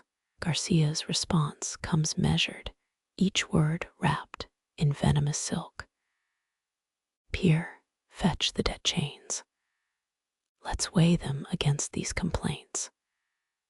A new shadow emerges, thick-necked, carrying iron links that whisper of forced labor.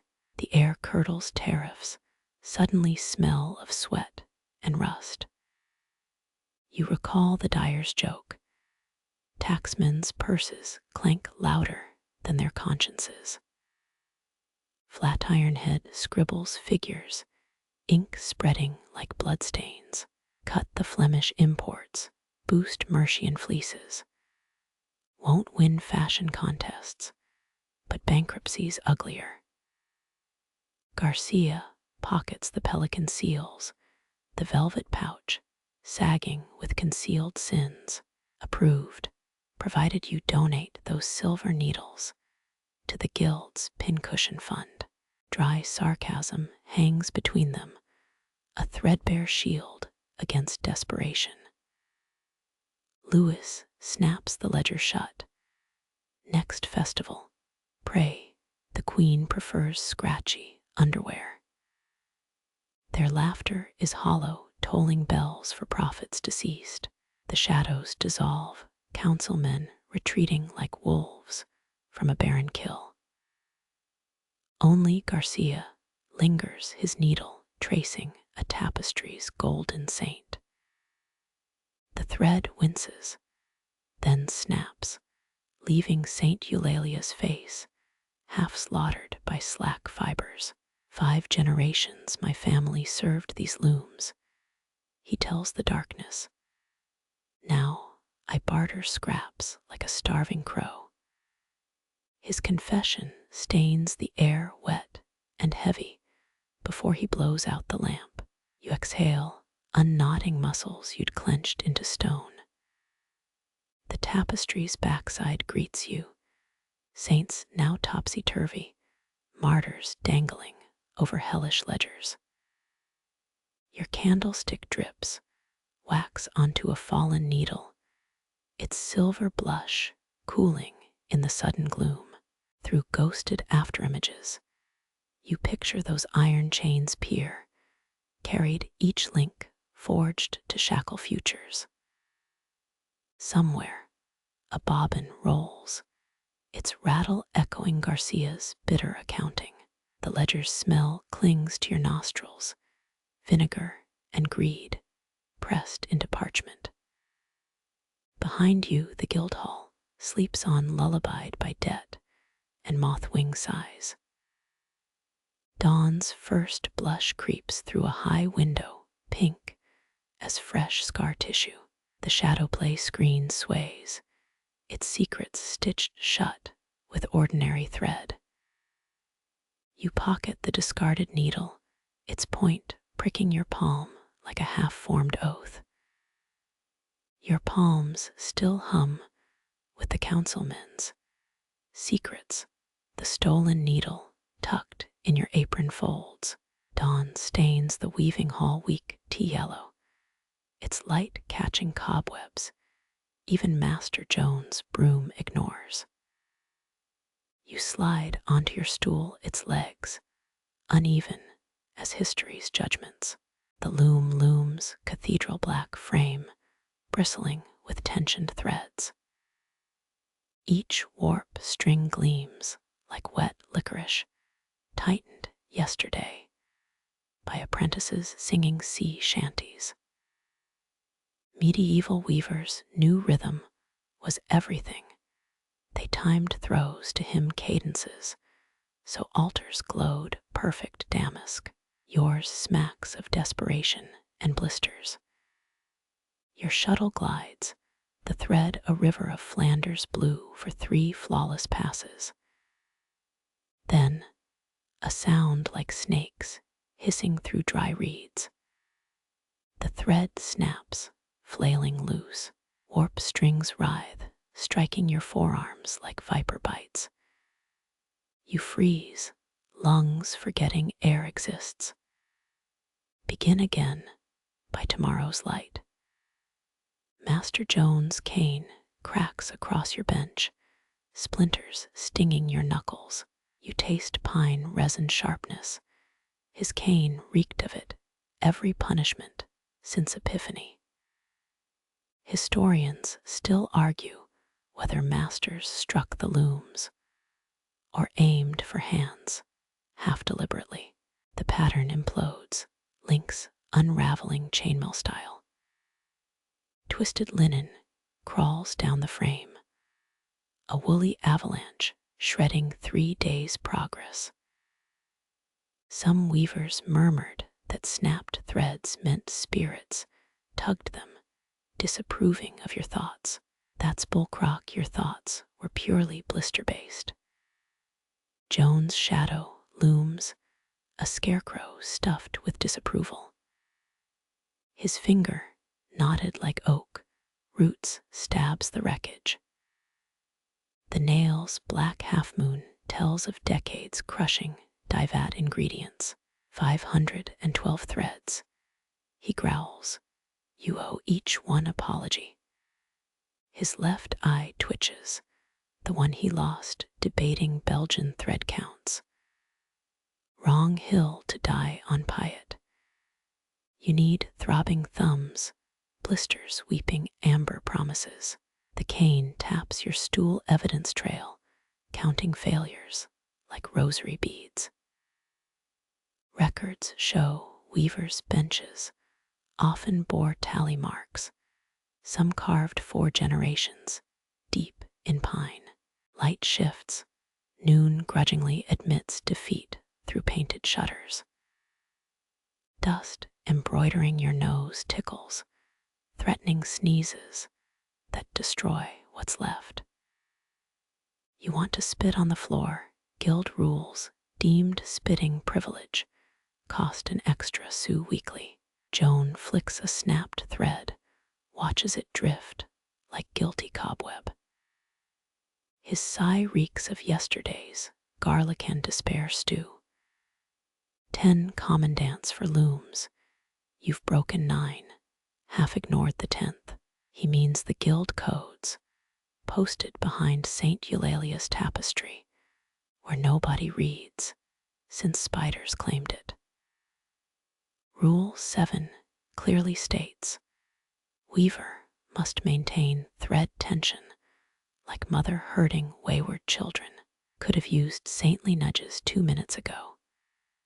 Your fingers tremble toward fresh thread, burned raw by hemp friction. Joan snorts, plucks the shuttle from your grip with vulture speed. His sleeve rasps the warps, a whisper of monkish wool. Demonstration, he declares, voice scraping like rusted shears. His hands, birds of prey, dart at the loom. Joan threads 49 heddle eyes blindfolded. They say he learned during coastal sieges, fingers working, while arrows shredded tapestry tents. You count mistakes, hoping for one, just one. 0. Silence drowns the hall, even the crackling braziers hush. Joan's shuttle becomes lapwing, swift and singing. The throne weft applauds itself, smug little perfectionist.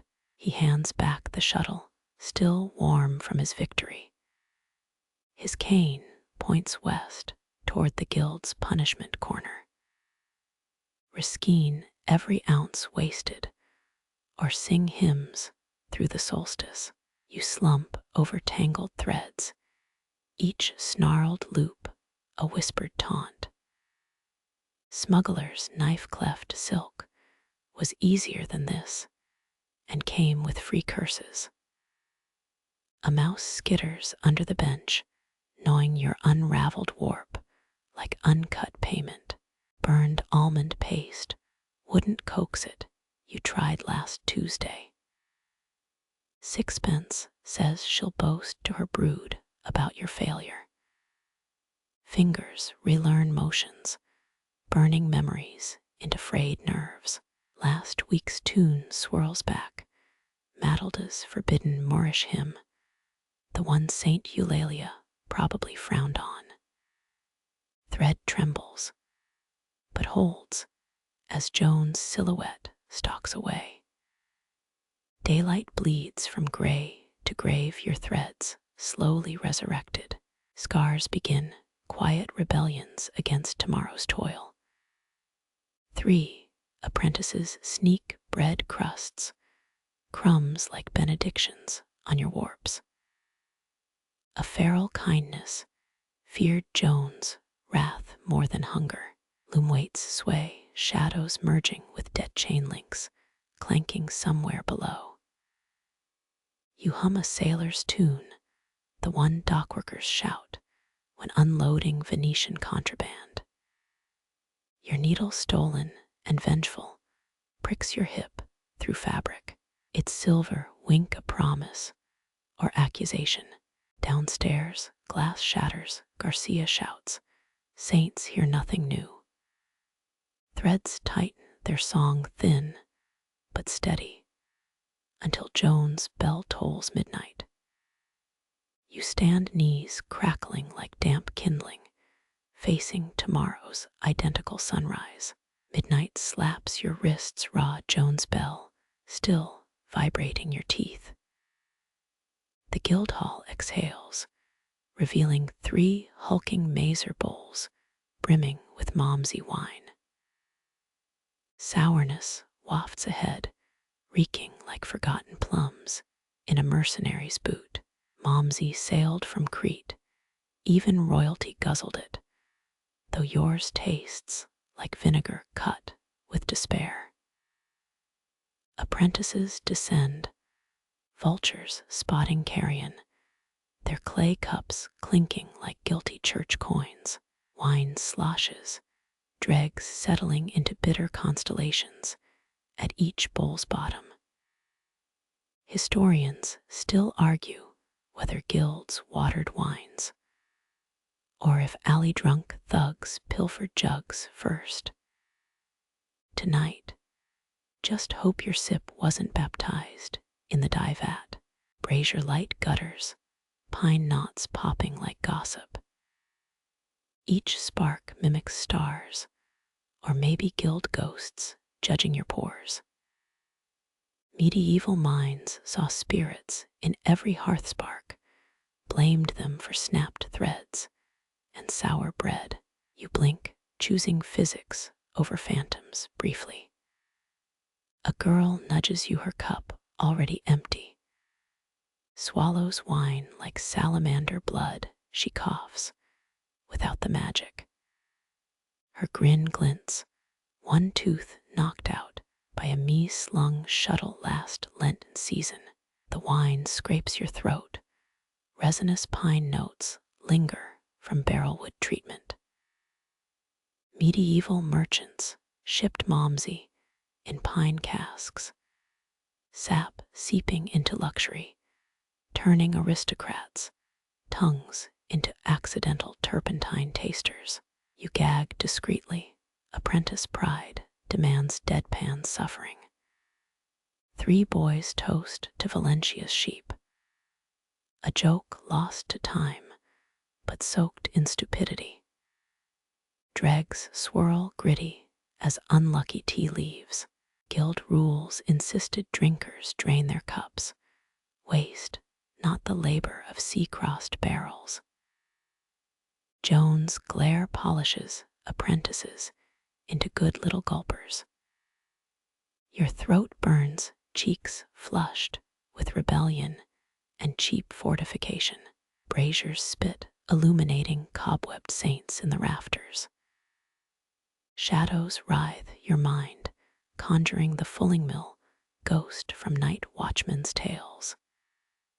That's momsy madness or shared hysteria. Either way, you scoot closer to the heat. Pine smoke braids with wet wool stench, the Guildhall's perfume, since Charlemagne's itchy underwear. Wood hisses as resin bubbles. Someone murmurs sparks, our trapped souls escaping. Historians scoff, unless they've tasted this swill. A boy dips his finger, skims dregs onto his tongue like communion. Others copy, daring each other to lick bowl scum for extra visions. You decline. Joan's glare cuts deeper than their peer pressure. Cups empty, laughter fraying like torn selvages. An older weaver winks, sloshing his mazer dangerously. Whines as honest as the Pope's tailor. He burps. All promises, no good seems. Midnight yawns deeper, cool air tiptoeing through barred windows. Stern-faced saints painted on rafters seem drunk now, swaying slightly. Your eyelids droop, wine buzzing like a beehive in wool mittens. Grease lamps gutter their smoke, tattooing the ceiling with new shadows. The last gulp bites a hoarse farewell from the Aegean Sea. Momsy's sediment coats your tongue like powdered rouge on dead lips. Someone starts humming Matilda's lament, notes dissolving into hiccups. Braziers dim, reducing the hall to ember-painted shapes. Apprentices slump, some already snoring against flea-riddled hemp bales. Your bench creaks, its splinters digging moon-shaped reminders into your thighs. Darkness thickens, drifting like undyed wool over fever thoughts. Your stolen needle presses warm against your thigh, urging schemes wine can't hatch. Sparks rise fleeting as sailors' vows, as tired hands set down empty cups. Silence stitches itself back together, broken only by pine sap's crackle prayers. Tomorrow's loom looms, the wine's sour courage already fading into routine. Stars blink through shutters, uncaring spectators to this thirsty little vigil. Sleep tugs, but work resumes at first rooster cry. Bitter dregs settle both in mazers and memories. A whimper shreds the wool-scented gloom, tiny and broken as a snapped shuttle. You turn blinking wine fog from your eyes to find a crumpled shadow beneath the warping mill. The child huddles there, knees drawn up, fists knotted in her scratchy apprentice apron. Bobbins lie scattered, threads snarled into a nest only rats might love. Medieval guilds often took in orphans, their small fingers suited to spool winding. But comfort, that thread ran thin as Byzantine silk. You crouch battling momsy dizziness, and her sob catches like bad weft. Breathe deep, pretty one, your voice rasps, still wine raw. Bet you've untangled worse in your breakfast porridge. A weak joke, but it earns a hiccup instead of a wail. Historians still argue whether these children were wards or just cheap labor fed on pity and oat gruel. Her fingers tremble, thread snarled around her thumb like a vengeful viper. You untie your own apron, dusty, wool still smelling of sheep, and wrap it around her shivering shoulders. Loom petals creak your foot, rocking them slow as chapel bells, while daylight stains the shuttered windows gray. Count the clacks, you murmur, counting aloud as the petals dip. 1, like doves landing. 2, like geese stealing bread. The rhythm mirrors a baton swing, swaying her breath steadier with each thump. Odd how guilds taught hymns to time weaving, but lullabies, those were stolen between chores. Her damp cheek presses your sleeve, leaving salt streaks on undyed linen. Above, cobwebs tremble in dawn's first breath. Documents list apprentice deaths from loom lung, that dust-choked cough, but none mention tears. Master Joan will cane me, she whispers, eyeing the chaos of spools. You snort, peeling threads apart with nail-bitten fingers. He'd need to invent a new cane just for bobbin crimes. The knot yields suddenly, spilling loose thread like a sigh.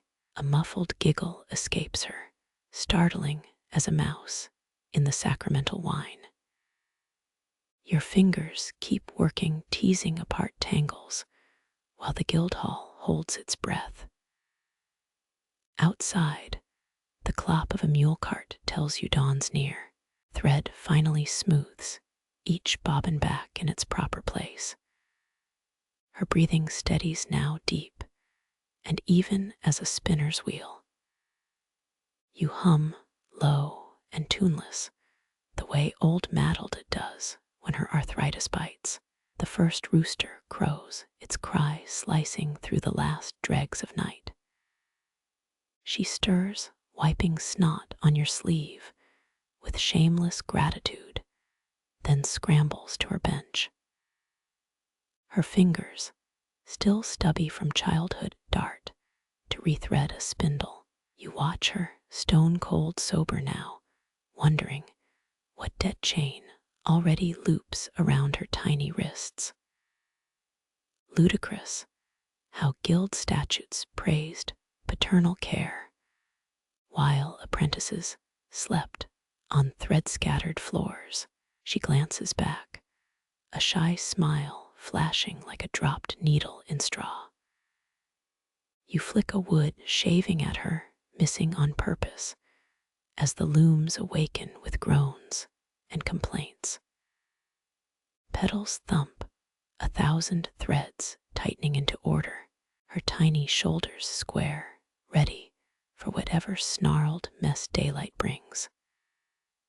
The loom petals creak their rhythm, broken by 3 sharp raps against the Guildhall's side door.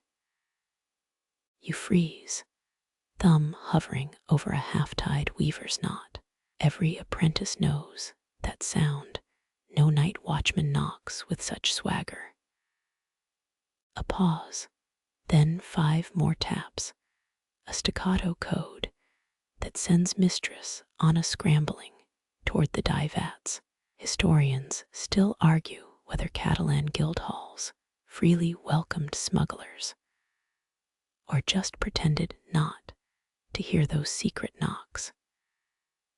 You flatten against the wall, still smelling faintly of the child's tears on your sleeve, as Master Joan lifts the bar latch. Cold sea air floods in, along with two men hunched under wool sacks that reek of brine and dead fish.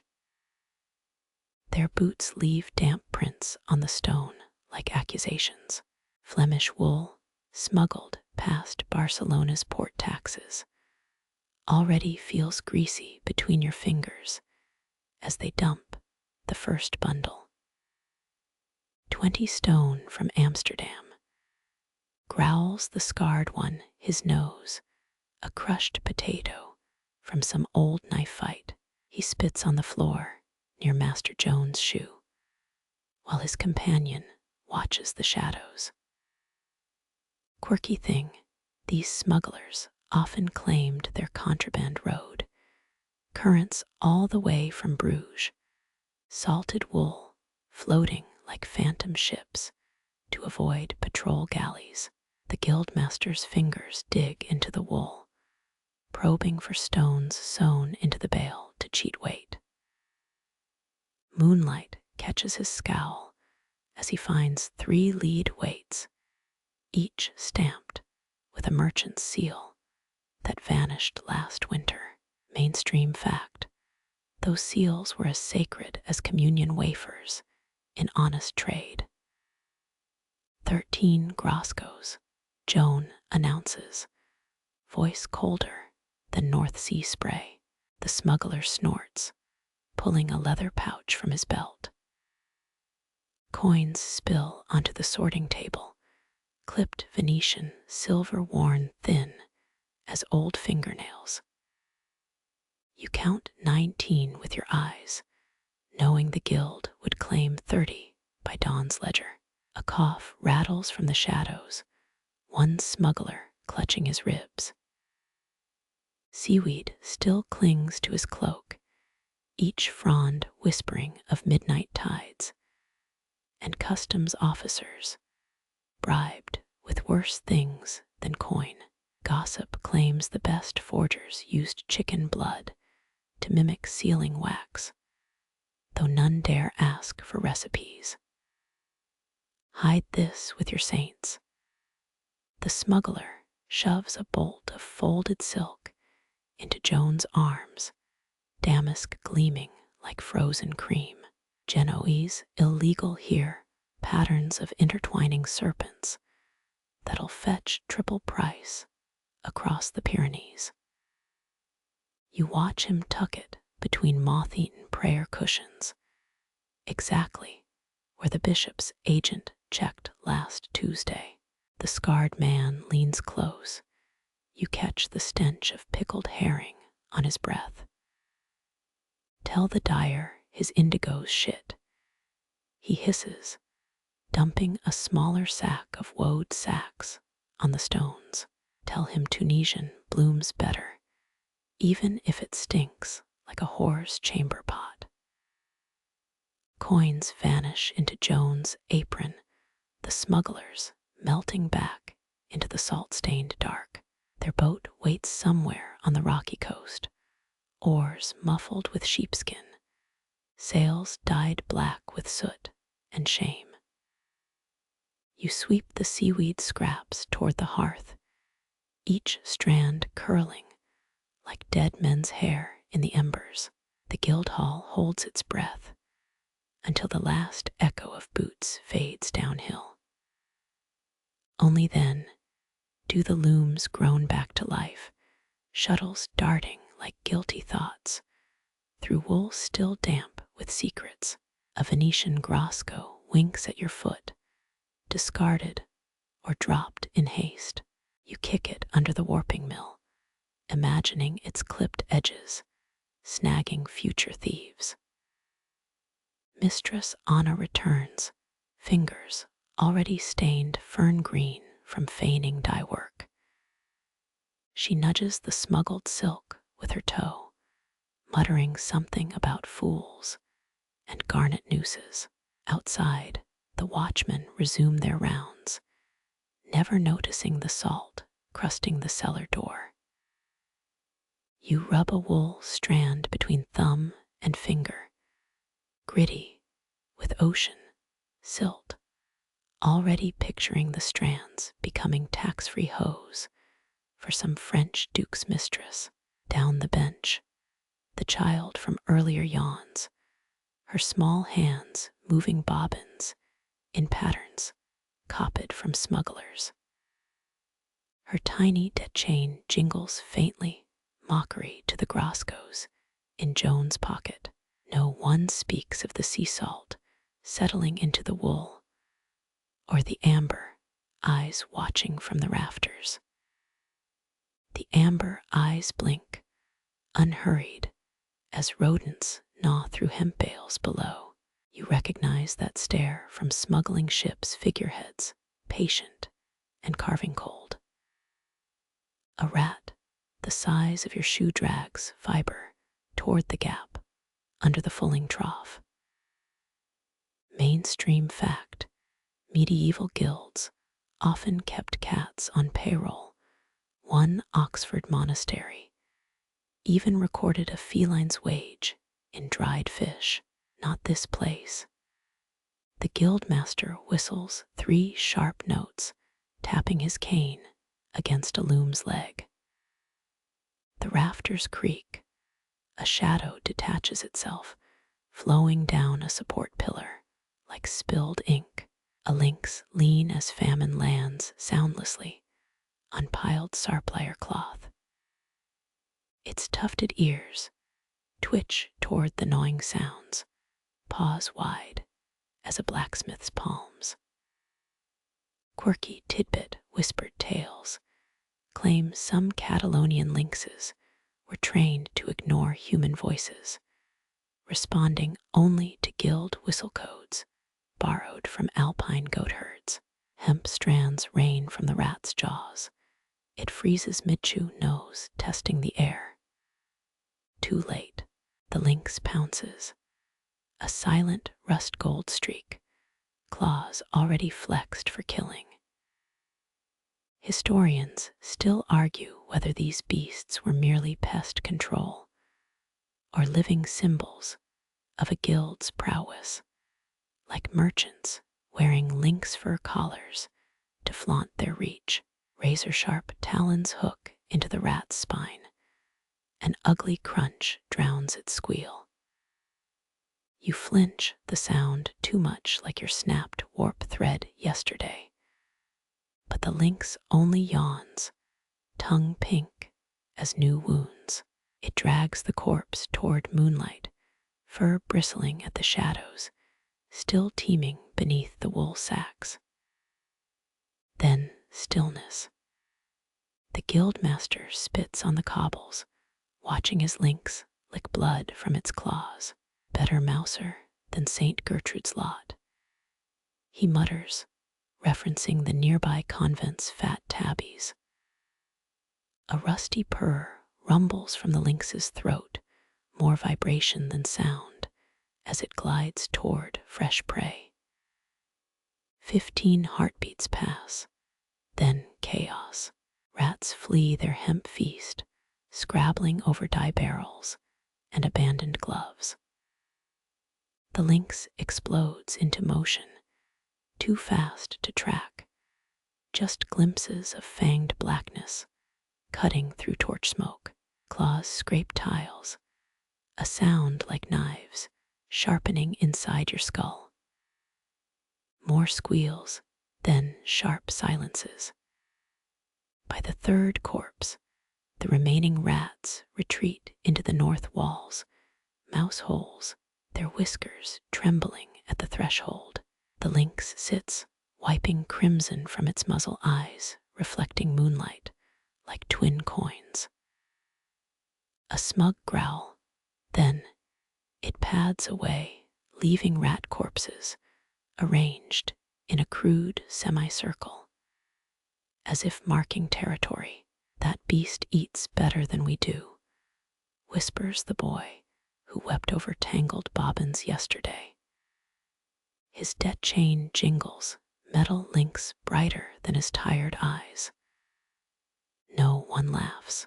The guildmaster snaps his fingers. Links returning to shadows, above amber gaze, still pinning every rustle below. You sweep rat blood into the hearth, ashes, swallowing the evidence whole.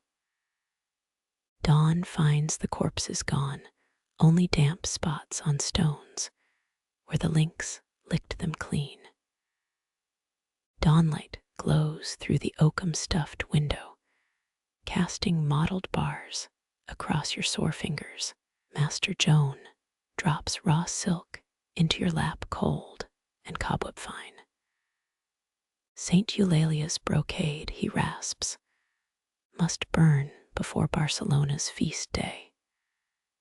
You unroll the charcoal sketch, 13-year-old Eulalia tied to a column, flames licking her feet. 12 knives stab the sky, one for each torment Roman soldiers inflicted, the mainstream fact everyone whispers. Her mouth opens, a silent scream frozen mid-prayer. The heddles shiver above you, 49 eyes watching. You thread bronze needles, each tip dipped in crushed beetle shell silk, flashing metallic red. Quirky tidbit, old weavers believed martyrs' prayers could seep into fabric if you used wool from spring lambs baptized by moonlight. First stitch, the needle stabs where Eulalia's heart would be, silk puckering like real skin. Husbandry, say the guild wives, treat threads like living things. Spin clockwise for saints, counter for sinners. Gold thread outlines her ribs, the comb's iron teeth snagging wool, each yank mimicking Roman torture. Carding combs tear her woolen flesh, knots forming ruby welts, perfect drops where blood would bloom. Someone coughs. You flinch, silk pulling too tight, distorting Eulalia's cheekbone. Master Joan grunts approval. Pain feeds her story. Saint in the soot understands. You shudder, every brocade telltale secreting charcoal, dust, itching under fingernails, hair, teeth. Historians still argue whether martyr tapestries were pious offerings, or rich patrons flexing like merchants with relic collections, torture art for cathedral walls. The shuttle darts right, left your wrists, aching with each throw. 3 days, this piece measures no bigger than your palm, yet consuming your vision. Even dreams reveal Eulalia's half-finished face, sliding beneath comb teeth, silent as altar wax. Red silk frays your curse, swallowed by Loom Creek. Unravel, Master Joan commands, knife slicing your wasted hours apart. Beyond the Guildhall, noon bells confirm your failure, stomach hollow, as Eulalia's bronze martyr column, still standing near Barcelona's docks. A widow leans close, her breath reeking of turnip stew, dropping twists of undyed wool into your apron. Real saint's girl, she mutters bleed in the pattern. Ribbit-gin, needles flickering faster, this time anchoring each thread hair to your skirt. Modern aside, you imagine you're tattooing a martyr on living skin. Not much difference, truth told. Silk bites back snakes of gold, slipping from sweat-greased fingers. The widow chuckles, twisting broken yarns into her skirt's braid. Loosen your grip. Even God lets martyrs breathe between tortures. Thread responds, flowing like flame should each stitch blooming beneath comb teeth. Truth, medieval martyrdoms rarely matched what tapestries showed. Eulalia probably suffocated in prison. But torches and knives made better visuals. like a bad tattoo. Wind hurls rain against shutters, water seeping beneath, staining Eulalia's woolen feet black. The widow spits on her palm, rough thumb smearing dirt into the stain. Let her stand in mud like us real sinners. Your tapestry darkens, shadow deepening under the saint's nails, grit between gold strands. Some loom hands cross themselves, fearing sacrilege. But Master Joan slams his cane. Foul cloth cleans, better than smug silk. Night brings braziers, their copper bellies reflecting the growing martyr. Your needle pricks pain brighter this time, a real bead rising beside Eulalia's stitched blood. The widow snorts, dipping her finger in your wound, dabbing red onto the saint's cheek. Liven her up, dead girls look too pale.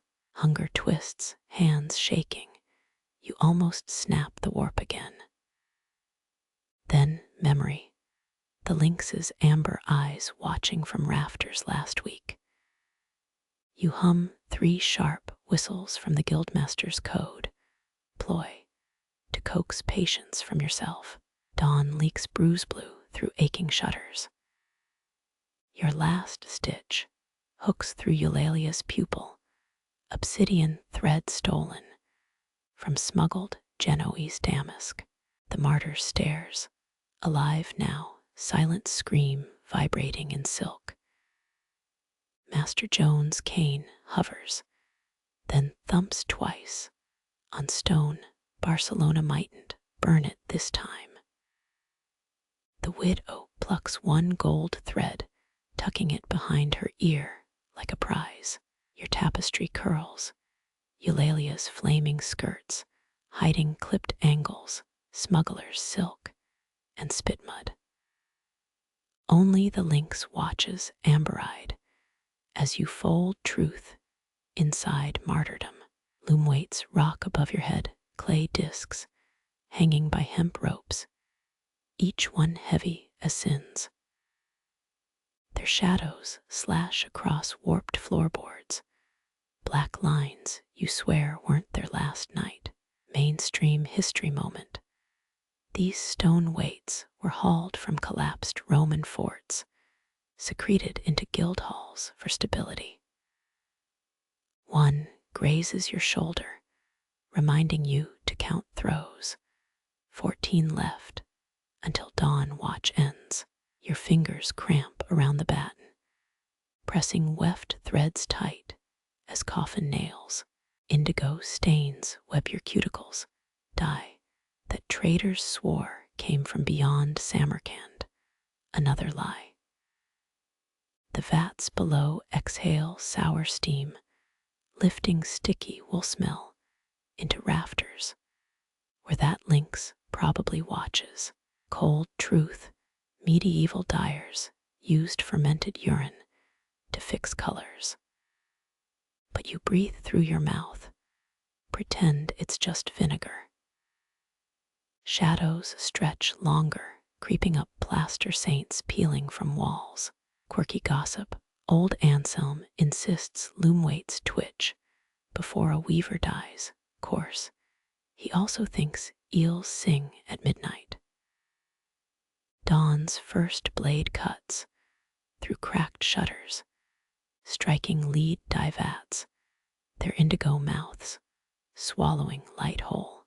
Fringe belief, dyers once whispered these vats breathed, inhaling moonbeams, exhaling poison. You wipe sweat, blinking away the salt sting, threads blurring into blue rivers.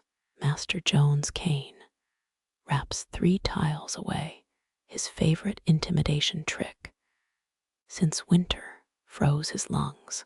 Historians still argue whether guild weights were looted from Moorish workshops or just cheap Greco-Roman knockoffs.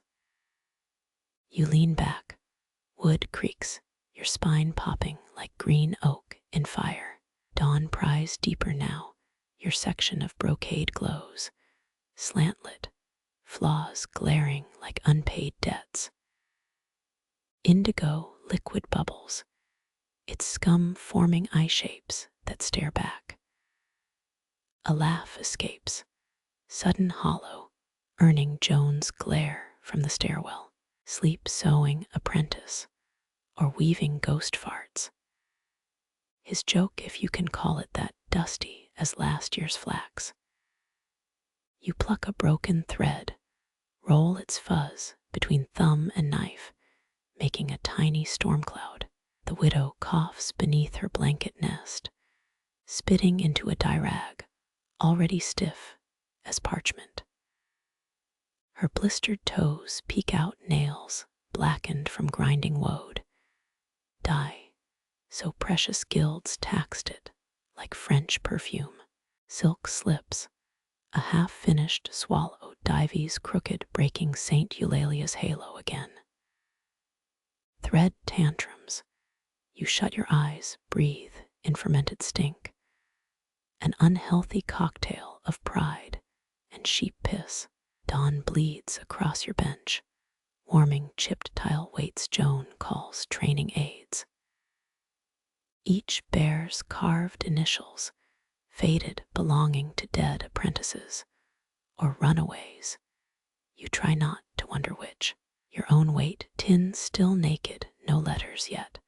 A small victory. Below, the indigo vat groans, its crust cracking like old skin. Blink, you miss dawn's exact arrival, light shearing through shutters. Too fast, dyeing workshirts cobalt, where sweat pooled.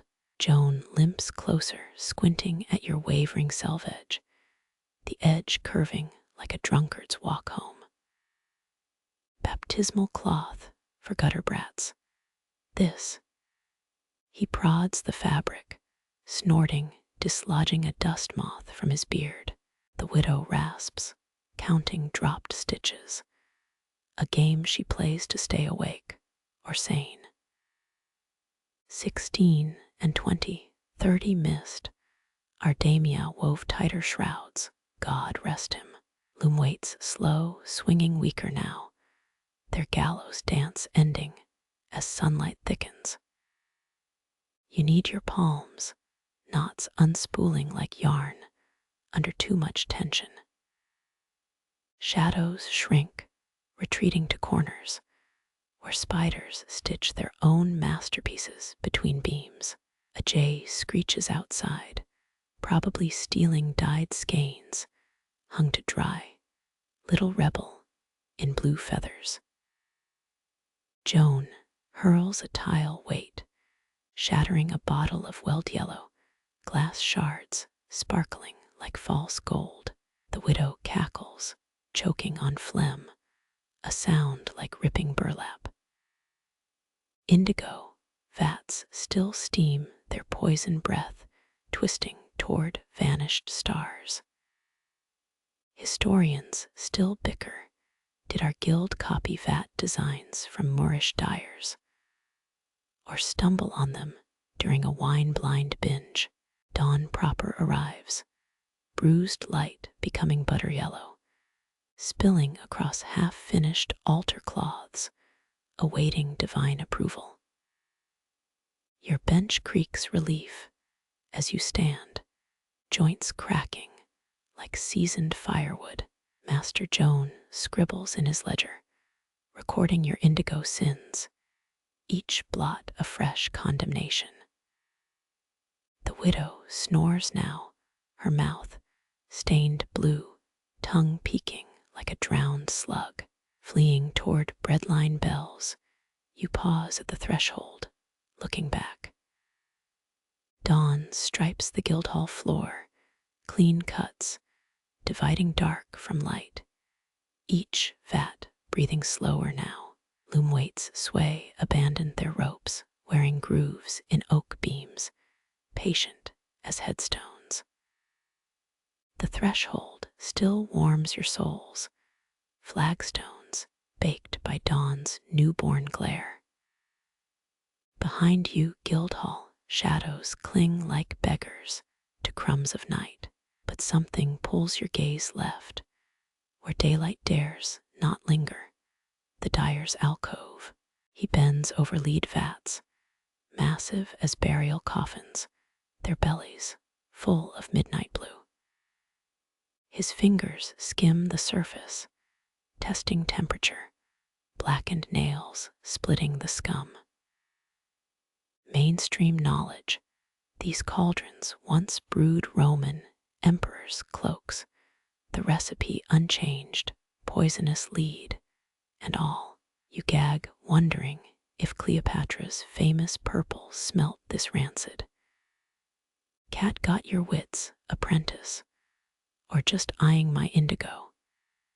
His voice rasps, a file over rusted hinges, blind eyes milk white. Yet his head tilts toward your stifled cough, unmistakably tracking you.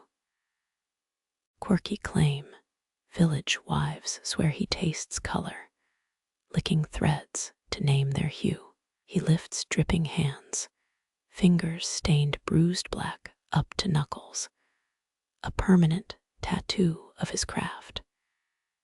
You inch closer, avoiding puddles glowing toxic sapphire. Need help decanting, master? The offer tastes hollow. Dawn bells still taunting with promises of bread. He snorts, tapping a lead vat's rim, metal thudding dully. Your breath stutters at help, like a shuttle snagging cheap thread. A ladle dips inky liquid, flows into clay jars, glugging like a drunkard's last swallow. Historians still bicker. Did guilds employ blind dyers for touch sensitivity? Or because fumes stole their sight by 30? You watch his stained hands, graceful as they skim the vat's lip, avoiding spills your eyes couldn't detect. Past the oak gall there by the rat's wedding feast. He points, dead accurate, at a sack spilling dried beetles. You recoil their iridescent shells crunching underfoot. What thought indigo grew in priests' gardens? His laugh scrapes raw. Real blue is born from rot. Woad leaves stewed till they scream. He seizes your wrist, calluses like shard scales, dragging your fingers toward the vat. Feel that heat, the pulse under the scum. Topaz blue simmers different creek than cobalt. You yelp, snatching back your hand, skin tingling where dye kissed it. Fringe belief, dyers murmur the vat's whisper when moon-drenched, spilling secrets to the sightless. A jar overflows, thick blue rivulets crawling across dirt eaten by thirsty earth. He curses, slamming the ladle down, spatter blooming on his apron like ugly stars. City-borns, all thumbs and daydreams, fetch my stirring rod, elmwood behind the alum sacks, and breathe shallow, unless you fancy piss vapor dreams tonight. You fumble through crusted buckets, finding the rod half swallowed by cobwebs. He grips it, bristles etched with old dye lines, a ledger of every hue he's conquered. They boxed Roman murex shells under these stones, smashed them for luck. Or fear. Same difference. He plunges the rod, stirring clockwise, sludge swirling into a reluctant whirlpool. Your hand, wrist up, don't flinch like a skittish lamb. He dabs a drop on your inner arm, sting bite cold. Now wait, true blue takes time to cheat the light. The bead darkens green-black blooming into deep azure. See, better than any Moorish silk flattery. His stained thumb smears it, leaving a bruise-like streak. The alcove reeks, vinegar sharpness, battling urine reek.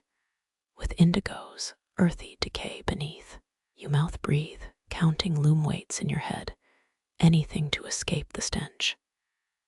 He tilts his head, suddenly, as if hearing distant bells. Dawn's proper now scat, before Joan catches you gawking, and scrub that arm with horsetail, unless you fancy walking marked. You back away, indigo sting tightening on your skin, a half-moon brand. Behind you, the ladle clanks, its rhythm older than Guildhall's, as thick liquid fills another jar. Blind he may be, but his back is straight royal as any decanter of king's cloaks, even as poison seeps into every pore. Sunlight finally breaches his alcove, setting lead vats gleaming, false silver, hiding their rotten hearts. Your shadow stretches thin, already fading from this blue-soaked world, as bread bells scream across Barcelona's waking throat. Dawn's copper glare slices through Guildhall dust, the bread bells still clanging their metallic hunger.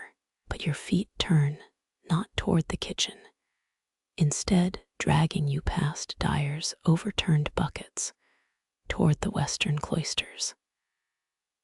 There, hunched like a crumpled love letter, a woman tears at fabric, stretched taut on a frame. Her shears flash, methodical, snipping gold threads from a half-finished tapestry. Sidestep, the puddle first, that runoff's more mercury than water-gilt dyers dumped it brimming with quicksilver mordant. You recognize her, Martina, Joan's niece, widowed 2 summers back, when her husband's lungs surrendered to wool smoke. Mainstream fact, guild widows could inherit looms, but city laws forbade them from selling new work, only completing or unpicking their spouse's remains. She works now like a surgeon, plucking gilded strands from St. George's unraveling torso. Quirky rumor, Catalan weavers believed gold thread coiled like asps, if cut without whispering a psalm, though you'll notice Martina's lips stay sealed. Joan send you to spy. Her voice grates, not looking up, sheep shears gleaming. He's welcome to watch. This shoddy work dishonors Ramon's name. Her thumb rubs a frayed edge where the saint's face sags, once woven eyes now empty as her own. Historians still argue whether widows unpicked cloth from grief, sabotage, or copper poverty. Martina's apron pocket bulges with stolen gleam. She snips another spiral of gold, faster now, the threads squirming in her palm like caught minnows. You count 5, 10, 20 strands vanishing into her skirt. Fringe practice. Dyer wives once sewn gold threads into hems during famines, a hidden dowry for starving daughters. Her scissor blades pause above St. George's spear, tip aimed at a dragon, now missing scales. This took Ramon 18 months, haggling over every knot. Guild calls it masterwork, but see here. She stabs a brownish stain on the saint's thigh. Poor dyes. They cheaped out used ox blood instead of kermes beetles. Shame outlives the artist, yes. A cough escapes you, she whirls, shears raised like a dagger. Then relaxes, blinking slow. Ah, the air-poisoned apprentice. Don't fret, gold won't bite, unlike Joan's tongue. She pockets another fistful of thread, silk, hissing against wool. You notice the tapestry's lower edge, Virgin Mary's robes, ravaged to bare linen, the void shaped like a hungry mouth. Ramon promised me a cloak lined with this gimp before the guild claimed it. Her laugh tastes bitter, grinding her palm over unraveled saints. Now I'll sew myself a girdle to remember how Barcelona strangles widows. The joke falls leaden, the stolen threads glint through burlap, sinuous, thieving their way toward escape. She pauses, finger tracing the dragon's half-shredded wing. He sang while weaving this, lullabies for a daughter fever took. Funny cloth remembers songs, pull a thread, and it hums. You lean closer, hearing nothing, but frayed ends whispering under shears. A tear hits the linen, spreading dark, not blue nor gold, just salt water dissolving dust. Martina swipes at it, leaving a smeared fortress on St. George's shield. Tell Joan I'll finish by Compline Bell. Or don't. Either way, he'll still deduct the missing ounces from my bread dole. She turns, sunlight catching her scissors, blinding you for a heartbeat. You blink away sunspots, and when vision clears, she's weeping into the gutted tapestry, shoulders shaking soundlessly. The gold threads in her pocket pulse, with each gasp, living serpents, pregnant with secrets, waiting to strike unseen. The Guildhall bell shakes you from Martina's grief, its iron tongue calling apprentices to judgment. You wipe dye-stained palms on your apron, the linen crackling stiff with dried alum. Lamplight bleeds from the council chamber, honey-yellow pools across flagstones, drawing you toward the elder's scrutiny. That wavering weft won't inspect itself. 3 silhouettes loom over trestle tables, wolfskin cloaks, shedding winter's last bite. Guild law required biannual work inspections, masters measuring thread counts like hawk-eyed tacksmen. Their thumbs, calloused as nutmeg graters, already pick at your cloth's edge. Quirky truth, some elders swore they could smell sloppy weaving. Claimed rotten selvages had the stink of overboiled turnips. Stand there, croaks Master Arno, a finger brittle as dried lichen points to a flagstone scarred by dropped shears. Your sample cloth lies pinned before them, a palm's width of shaky geometrics meant to honor the Barcelona coat of arms. One stripe lists drunkenly left, a crimson river escaping its banks. Elder Pier lifts the linen, squinting through a loop made from mountain crystal. His breath wheezes, a sound like wet parchment being torn.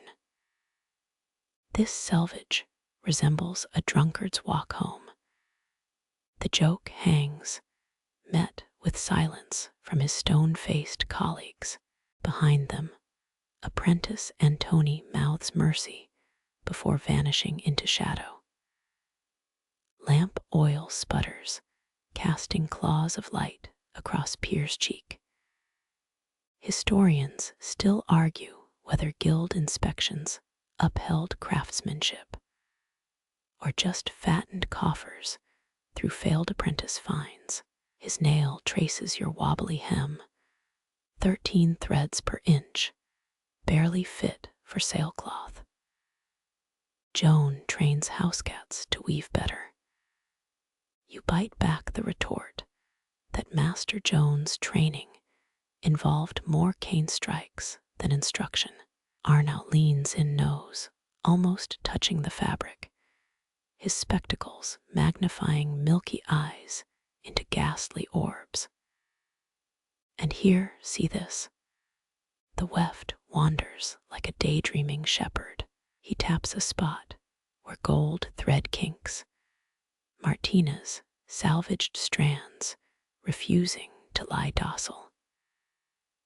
Elder Simona, the only woman on the council, pulls a silver needle from her hair.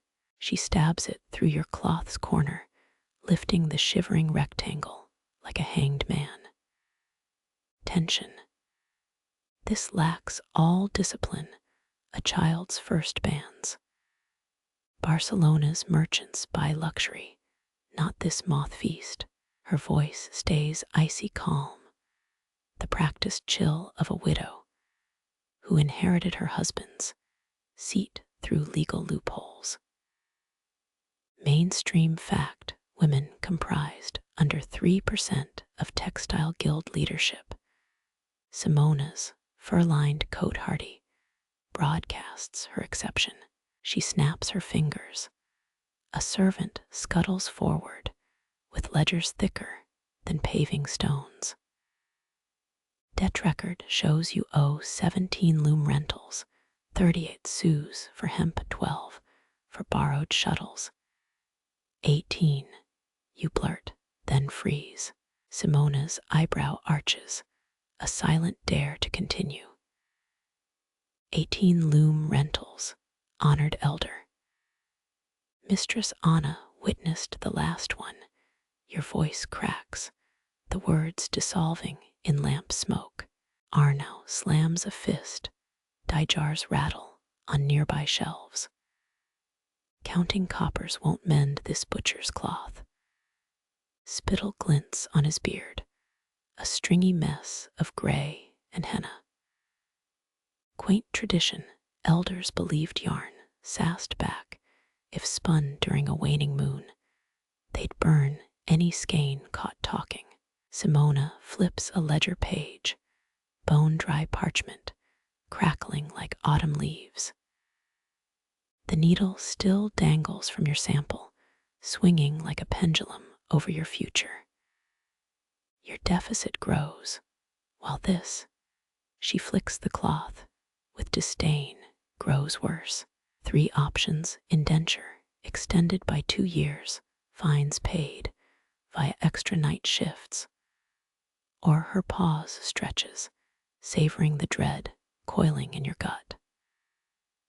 Outside, a donkey brays, its complaint echoing through Barcelona's dawn-chilled streets. Arno smirks, knowing full well night shifts mean carding wool beside the Fulling-Mill ghost. Legend says it drags lazy workers into vats of woad dye. You've seen the stains no scrubbing removes, indigo-edged handprints on mill stairs. 3rd option. You brace, knuckles whitening against your apron. Simona extracts the needle, twirling it between fingers stained with permanent azurite. We could burn this embarrassment. Let the ashes prove guild standards, remain unwavering. Symbolic, yes. Clean slate, provided you beg Saint Eulalia's forgiveness for dishonoring her patronage. Saint Eulalia, patron of weavers, martyred on a hook-studded rack like twisted warping bars. Historians still argue whether clean slates ever cleared debts or just seared shame into apprentices' palms. Pier lifts a lamp, smoky light washing over your flawed geometry. Make your choice, or we pick for you.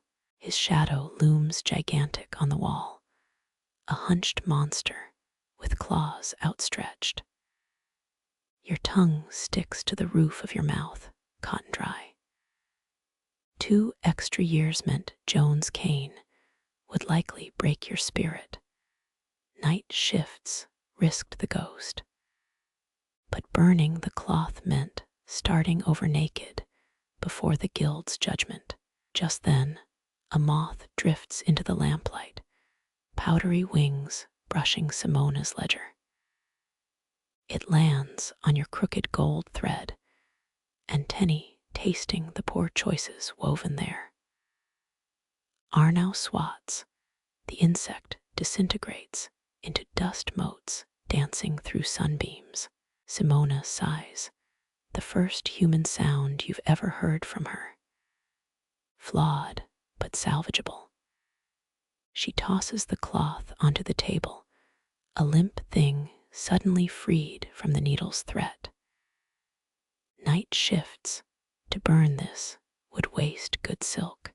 Next inspection, if your weft wavers once. She draws a finger across her throat, a gesture both absurd and deadly serious. The elders rise, wolf pelts swirling around their ankles, retreating into the gloom where parchment and greed wait. You clutch your condemned cloth, fingertips, finding the moths, remains smeared on the gold thread. Outside, the bread bells ring again, their promise of rye loaves almost mocking now. Night shifts start tonight, the ghost rattling chains, the vats steaming shadows. You fold your sample small as a knucklebone, stuffing it into your apron like buried evidence. Somewhere Martina unpicks saints, Simona counts coins, and Joan's cane awaits its next target. Your stomach clenches again, a hollow fist punching beneath your ribs. The elder's verdict hangs heavier than soaked wool. Night shifts mean skipping supper until dawn. Bread bells faded hours ago. Only crumbs linger in Barcelona streets, scavenged by rats quicker than you. Guildhall shadows stretch longer now, smothering the Loom's skeletons into blurred shapes. 3 girls huddle near the dye-pot embers, their aprons draped like empty grain sacks. You recognize Martina's cousin, her cheeks hollow as unfilled spools. She pries something from her bodice, a withered orange smaller than a miser's coin. Its dimpled skin glows faintly, mockingly, in the firelight. Mainstream fact: Valencia oranges shipped illegally up the coast, avoiding crown tariffs meant for luxury goods. Bought it off a dock boy. She whispers, knife splitting the rind with surgical care. Pith clings to each segment, threads of white bitterness. The scent bursts sharp as lie stinging your nostrils. Hunger betrays you. A growl echoes loud enough to stir Master Joan's lynx. Sour truth, guild apprentices survived on 1 meal a day, bread dipped in watered ale. Historians still argue whether hunger sharpened focus or just broke thumbs with tremors.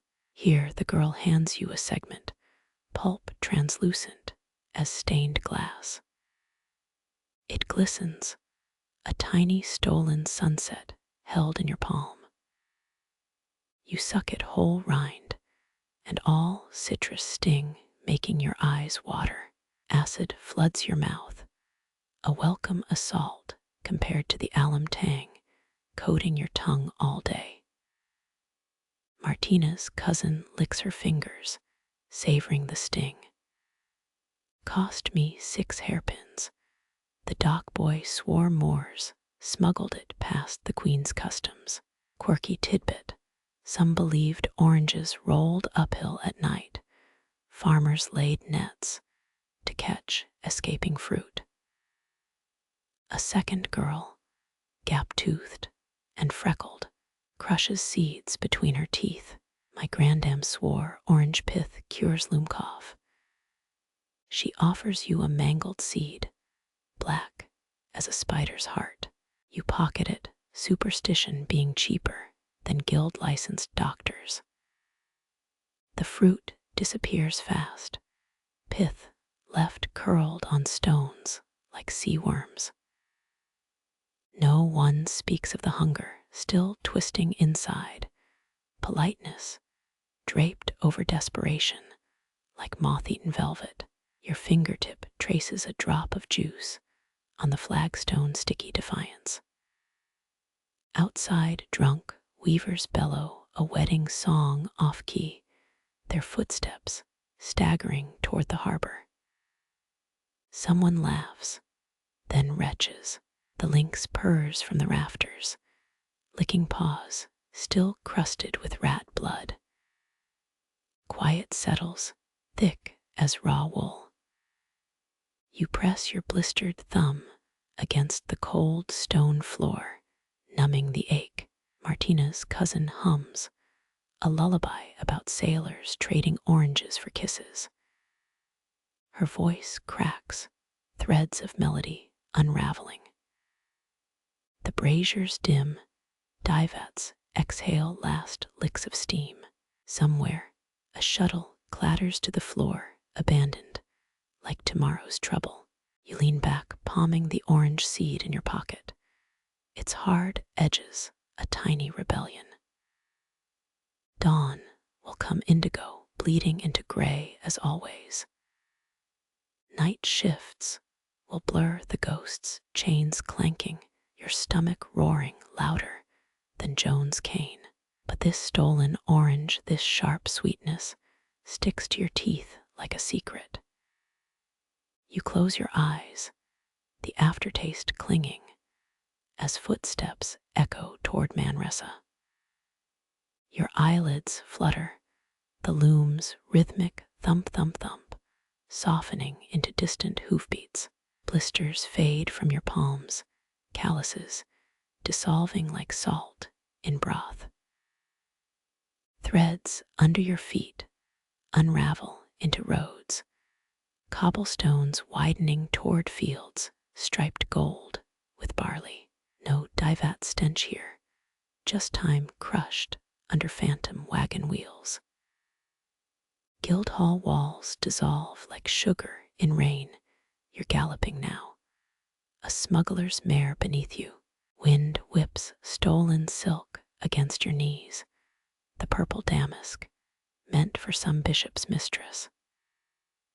Historians note Barcelona's silk smugglers, bribed night watchmen, with Valencia oranges, sweetness greasing locked gates. A ditch looms, your mare leaps, but the ground yawns wider. Instead of mud below, you see Master Joan's ledger, its inked numbers squirming like centipedes. 7,000 Grosco's owed. The voice twists into your father's, dead 3 harvests back. You jerk awake, forehead smacking the loom's beam. Reality snaps tight as warp threads. That mare, just your bench creaking.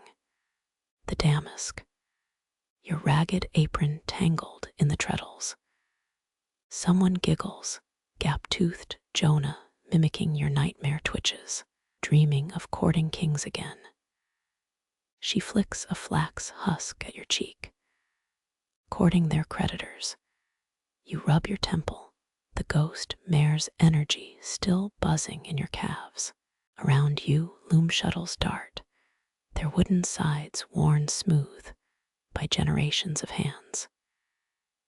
Each throw sings a sharp click-clack that should soothe, yet claws up your spine. You wonder, did Romans hate the shriek of olive presses too, or just endure it? Quirky tidbit, Pompeii graffiti complains about bakery noise, less racket than your wife, Gaius. Your fingers move without permission, threading weft like your bones remember the chore. The rhythm pulls you under again, but not into sleep. Now the hemp fibers grow, unspooling into a mountain path. You see mules laden with Flemish wool, their bells jingling, smugglers whistling through teeth, stained by walnut dye. Good fleece, no tar or sand mixed in. A merchant winks, holding up a bolt to moonlight. His thumb strokes the wool, just like Master Joan, judging your selvages. Then chaos. Inquisition spies swarm like ants from a kicked nest, black robes flapping. The contraband wool bursts into white moths, your pockets full of wing dust. Jonah pokes your shoulder, you're humming St. Eulalia's dirge, bad luck at midnight. When did your lips start moving? The tune tastes metallic, like biting a loom weight. Just counting picks, you lie gripping the shuttle until splinters prick your skin. Click-clack, click-clack. Historians still argue whether weavers hallucinated saints or just hallucinated sleep. The guild taxed daylight, but night shift dreams stayed blessedly duty-free. Wood morphs again, shuttle becoming a baker's peel, sliding loaves into an oven shaped like the Guildhall arch. What's baking? Your debt puffing twice its original size. The scent drags your belly, a hollow rumble louder than any loom. Jonah mutters something about windigos, those Galician hunger spirits gnawing on apprentices' livers. Her grand swore bad dreams slipped through oilcloth windows, nesting in wool baskets. You shake yourself, focusing on the warp chains. Yet the threads won't stay still. They shiver into roads again, winding north toward Pyrenees passes. Freedom smells like pine resin and frozen streams, wild garlic crushed under boots. A shriek shatters the vision. Up in the rafters, Joan's lynx bats at a bat, wing leather snapping like faulty warp. Both vanish into shadows. Tussling sounds rain sawdust onto your work. You grin, imagining Master Joan scrapping with customs agents, those claws shredding tax ledgers. Midnight creeps, hemp fibers cutting deeper into cracked thumbs. The Guildhall feels smaller, walls pulsing like a giant's lungs. Even the saints in the tapestries yawn martyrdom, clearly less tedious than night shift. Wonder if Saint Eulalia ever wished the Romans would hurry up and light the damn pyre. Crack. Joan's cane splits the air, missing your elbow by a thumb's width. Less dreaming, more earning. The road to Manresa dissolves hooves, shrinking back into wooden pedals. You sigh, kicking the treadle so hard the whole frame groans. One breath, 5:10. Threads stay threads. Flax refuses to twist into rivers, the only galloping now, your pulse, thundering against the leash of Joan's glare. Somewhere, a real horse neighs, a merchant's cart, heading toward docks where oranges wait. Your fingertips remembering stolen citrus, how seeds held whole worlds. Maybe tomorrow's hunger will taste different. Maybe not. The shuttle flies, its song now just wood smacking wood, no magic, no metaphors. Just another hour closer to bread. The lynx's scuffle dies overhead, sawdust settling like poisoned snow across your warp threads. You pick a wood shard from St. Eulalia's flaming silk hem. Jonah, still snickering at your jumpiness. Mistress Anna materializes from the indigo vats, her apron streaked grave blue. She drags a stool to your loom, joints popping like greenwood in fire. Shift your bum. She wedges herself beside you, reeking of vinegar and something fouler, bull's gall maybe. Historians confirm Moorish weavers used cattle bile to fix crimson dyes. Christians called it the devil's rinse. Your selvages pucker like a nun's lips. Anna jabs at your wavering edge. Her thumbnail, yellow as old ivory, tugs a thread taut. Watch. She threads the shuttle left-handed, a forbidden grip, some say, invites stitch demons. The loom clacks faster under her touch, almost a melody. They locked away the Alhambra patterns. Her voice drops below the shuttle's song. But old power stays in the knots. Jonah leans close, flax dangling from her ear like absurd jewelry. Anna's gaze flicks to the guildmaster's shadow near the wool stores. When she speaks again, it's barely breath. 6 directions the threads hold power. Her hands never stop moving, weaving crypticism into plain tabby weave. North for strength of warp. East for dyes truth in light.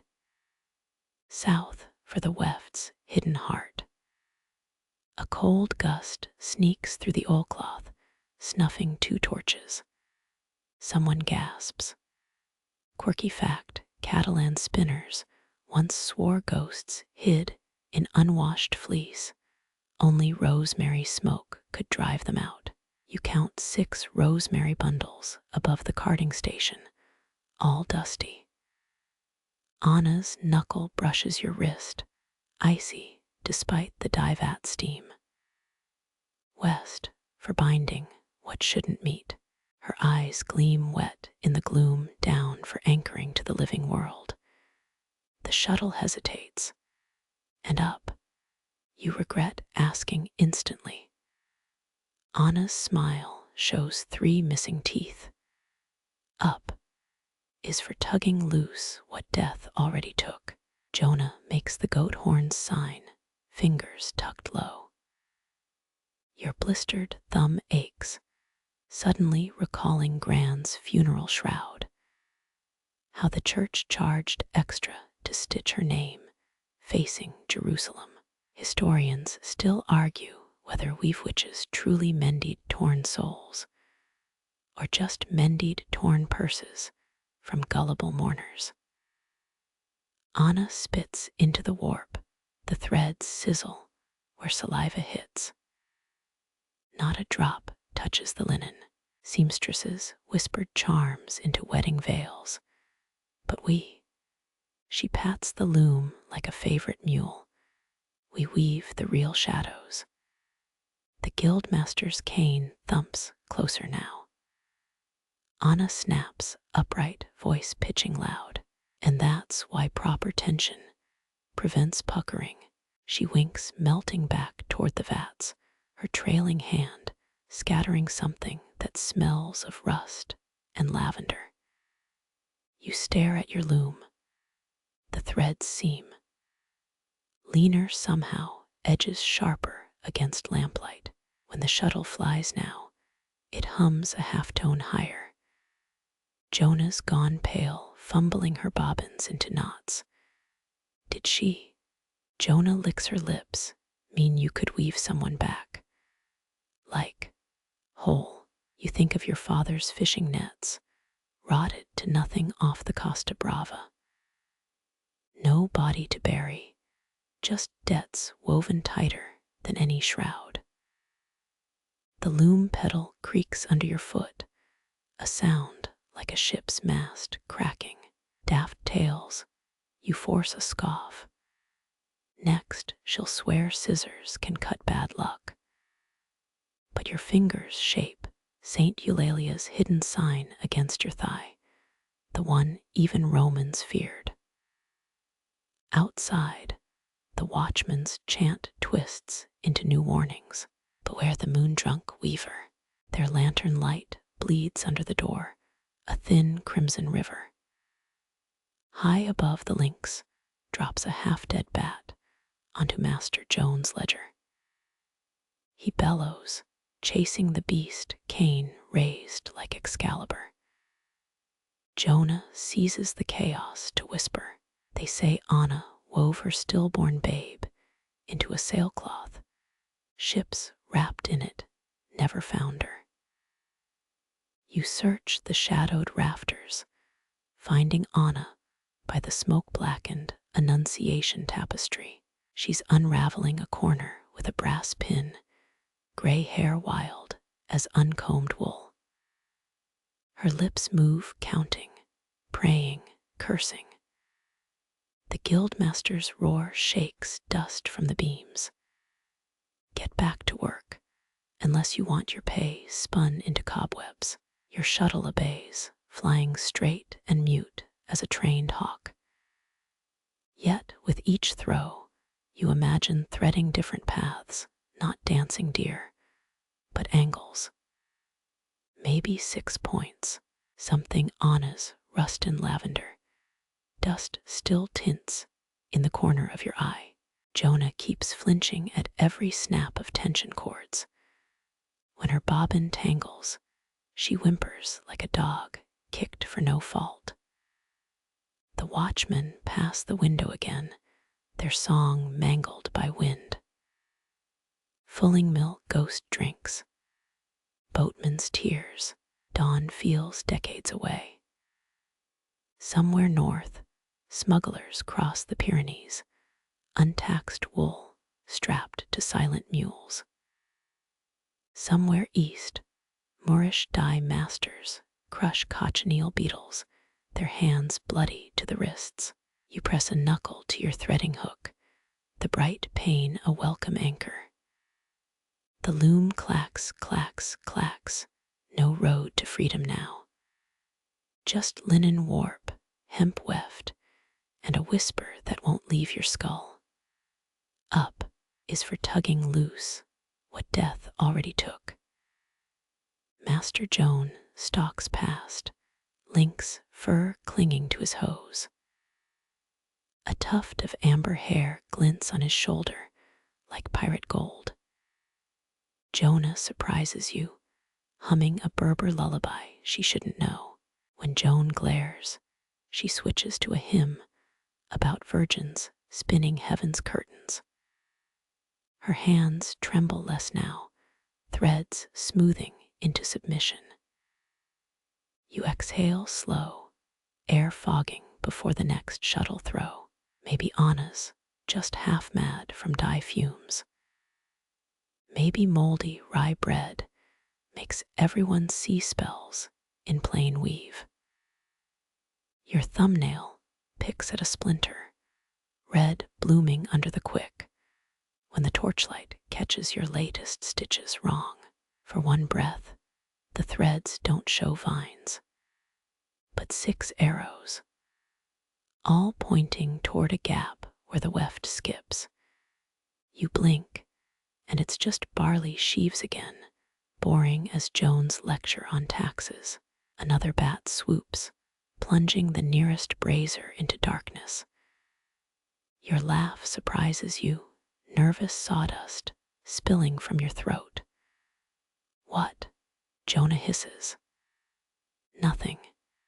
You swallow the weird giddiness, just thinking how Joan's nose hairs glow in the dark, like vengeful spider silk. She snorts, dropping her shuttle. The clatter draws Joan's wrath, but for 5 stolen seconds, you're both just girls laughing at a man's face, not fearing his ledger. Anna watches from the vats, steam curling around her skull like a wet halo. She raises a dye-black hand, palm out, 5 fingers splayed. Or 6. The shadows cheat. Your neck prickles the way it did before that smuggler's mere dream. But no, the loom stays wood, the threads stay plant and insect juice. You kick the pedal hard, letting the rhythm hammer Anna's voice into lint. Click-clack, click-clack. 6 directions mean nothing when your world has only 2 awake and exhausted. Or 3, if you count hungry as a direction. The Guildhall's great door rattles, wind, or drunken watchman, or something testing its hinges from outside. You throw the shuttle extra hard, aiming for ordinary. It flies true boring, mercifully deaf to whispers about thread-pulled souls. Jonah's right gizzards burn no easier with magic stitchwork. Best stick to saints and dancing deer, patterns Master Joan can count, then sell. Yet when the next knot forms in your weft, you hesitate before picking it out, and instead tug downward, hard like anchoring something. That downward tug stiffens your wrist, a sensation like hauling a fishing net loaded with stones. The Looms rattle freezes mid-clack. Jonah mouths what's wrong, just as the Guildhall door trembles, not from wind. 3 measured thumps silence, then 2 more. Mistress Anna vanishes behind the Annunciation tapestry, her shadow dissolving into martyrs' faces. Master Joan stops counting dyed skeins, hand creeping toward the gutting knife at his belt. You smell it before you see the door crack open, salt crust and rotten bladder rack. God's teeth, Joan hisses, as a figure shoves inside, hooded cloak dripping onto rush mats. The smuggler kicks the door shut behind him, panting like a stoat in a snare. His wool-wrapped bundle hits the floor with a wet slurp. Historians note Flanders sheep grazed tidal marshes, giving their fleece that telltale reek of North Sea brine. You taste it on your tongue, sharp as lye. Joan steps forward, cane raised. You're late and stinking up my linen. Patrols. The smuggler throws back his hood, revealing a nose broken in 3 places. Genoese galleys stopped our boat, held us, till low tide favored them. His grin shows gaps where teeth should be, but they didn't find Flemish wool in Pope's robes. He rips open the bundle, seaweed clinging to grayish fleece. Pine tar oozes from the fibers, weatherproofing for the Pyrenees crossing. Joan prods it with his knife tip, sniffing. Mid-grade, he spits toward the smuggler's boots, missing by inches. Mid-grade, balls of St. Bartholomew. The smuggler shakes out another layer, cleaner fleece beneath. Want to see my tariff marks, unless they're stamped in ducats. Joan folds his arms. You'll take what I offer. You exchange glances with Jonah, both remembering last month's smuggler who bargained too hard. The guild still scrubs his blood from the scouring troughs, but this smuggler just laughs, pulling a stained leather purse from his jerkin. Tossed those clipped Venetian Groscos overboard. He spills silver onto Joan's ledger, foreign coins, gleaming like fish scales, Hanseatic guilders, stolen fare from Lubeck boys, drunk on mum. Everyone knows Hanseatic silver stays untampered, their Barand key emblem too feared to counterfeit. Quirky fact, German beer traders swore scratching their left ear during deals summoned bad luck, the owl's itch. But this smuggler rubs his nose instead. Joan counts the coins, biting each one. his eyes narrow at a Grosco, still hiding among them, clipped thin as a fingernail. 19 ounces, 23. The smuggler slams a hand on the ledger, making your shuttle jump. A standoff thickens like warp sizing. You notice his dagger isn't standard Catalonian steel. The blade curves subtly toward the tip. Moorish smithwork, or worse. Mistress Anna's whisper about Western threads knots in your memory. 21. Joan pockets the coins, quick as a card cheat, and be gone before matins. The smuggler swears in guttural Occitan, spittle dotting the new fleece. He starts to bundle it back up, then freezes, eyes locking on your loom. Abruptly, he drops the dirty wool, lurching toward you. Jonah squeaks, knocking her bobbin basket sideways. The smuggler ignores her, snatching your arm. His fingers reek of crab guts and forge smoke. Weave a shroud for dead men. He jerks his chin towards Saint Eulalia's flaming figure, his breath spiced with cloves no Catalan sailor could afford. Shipments to Barcelona's. Saints make poor sales, girl. His voice drops a rasp like hulls dragging reef. But silk damask stiffens nice in salt air. He shoves something between the cushions of your pridya, cold cloth sliding against your trembling knees. Hide this until the 15th moon, or, Christ help me, I'll stitch your tongue to your cunny. His grin returns wide and rotten as he yanks a thread from your half-woven brocade. Tell them Nicolau sends blessings. He knots the thread around his stumped pinky, touching it to his forehead like a monk.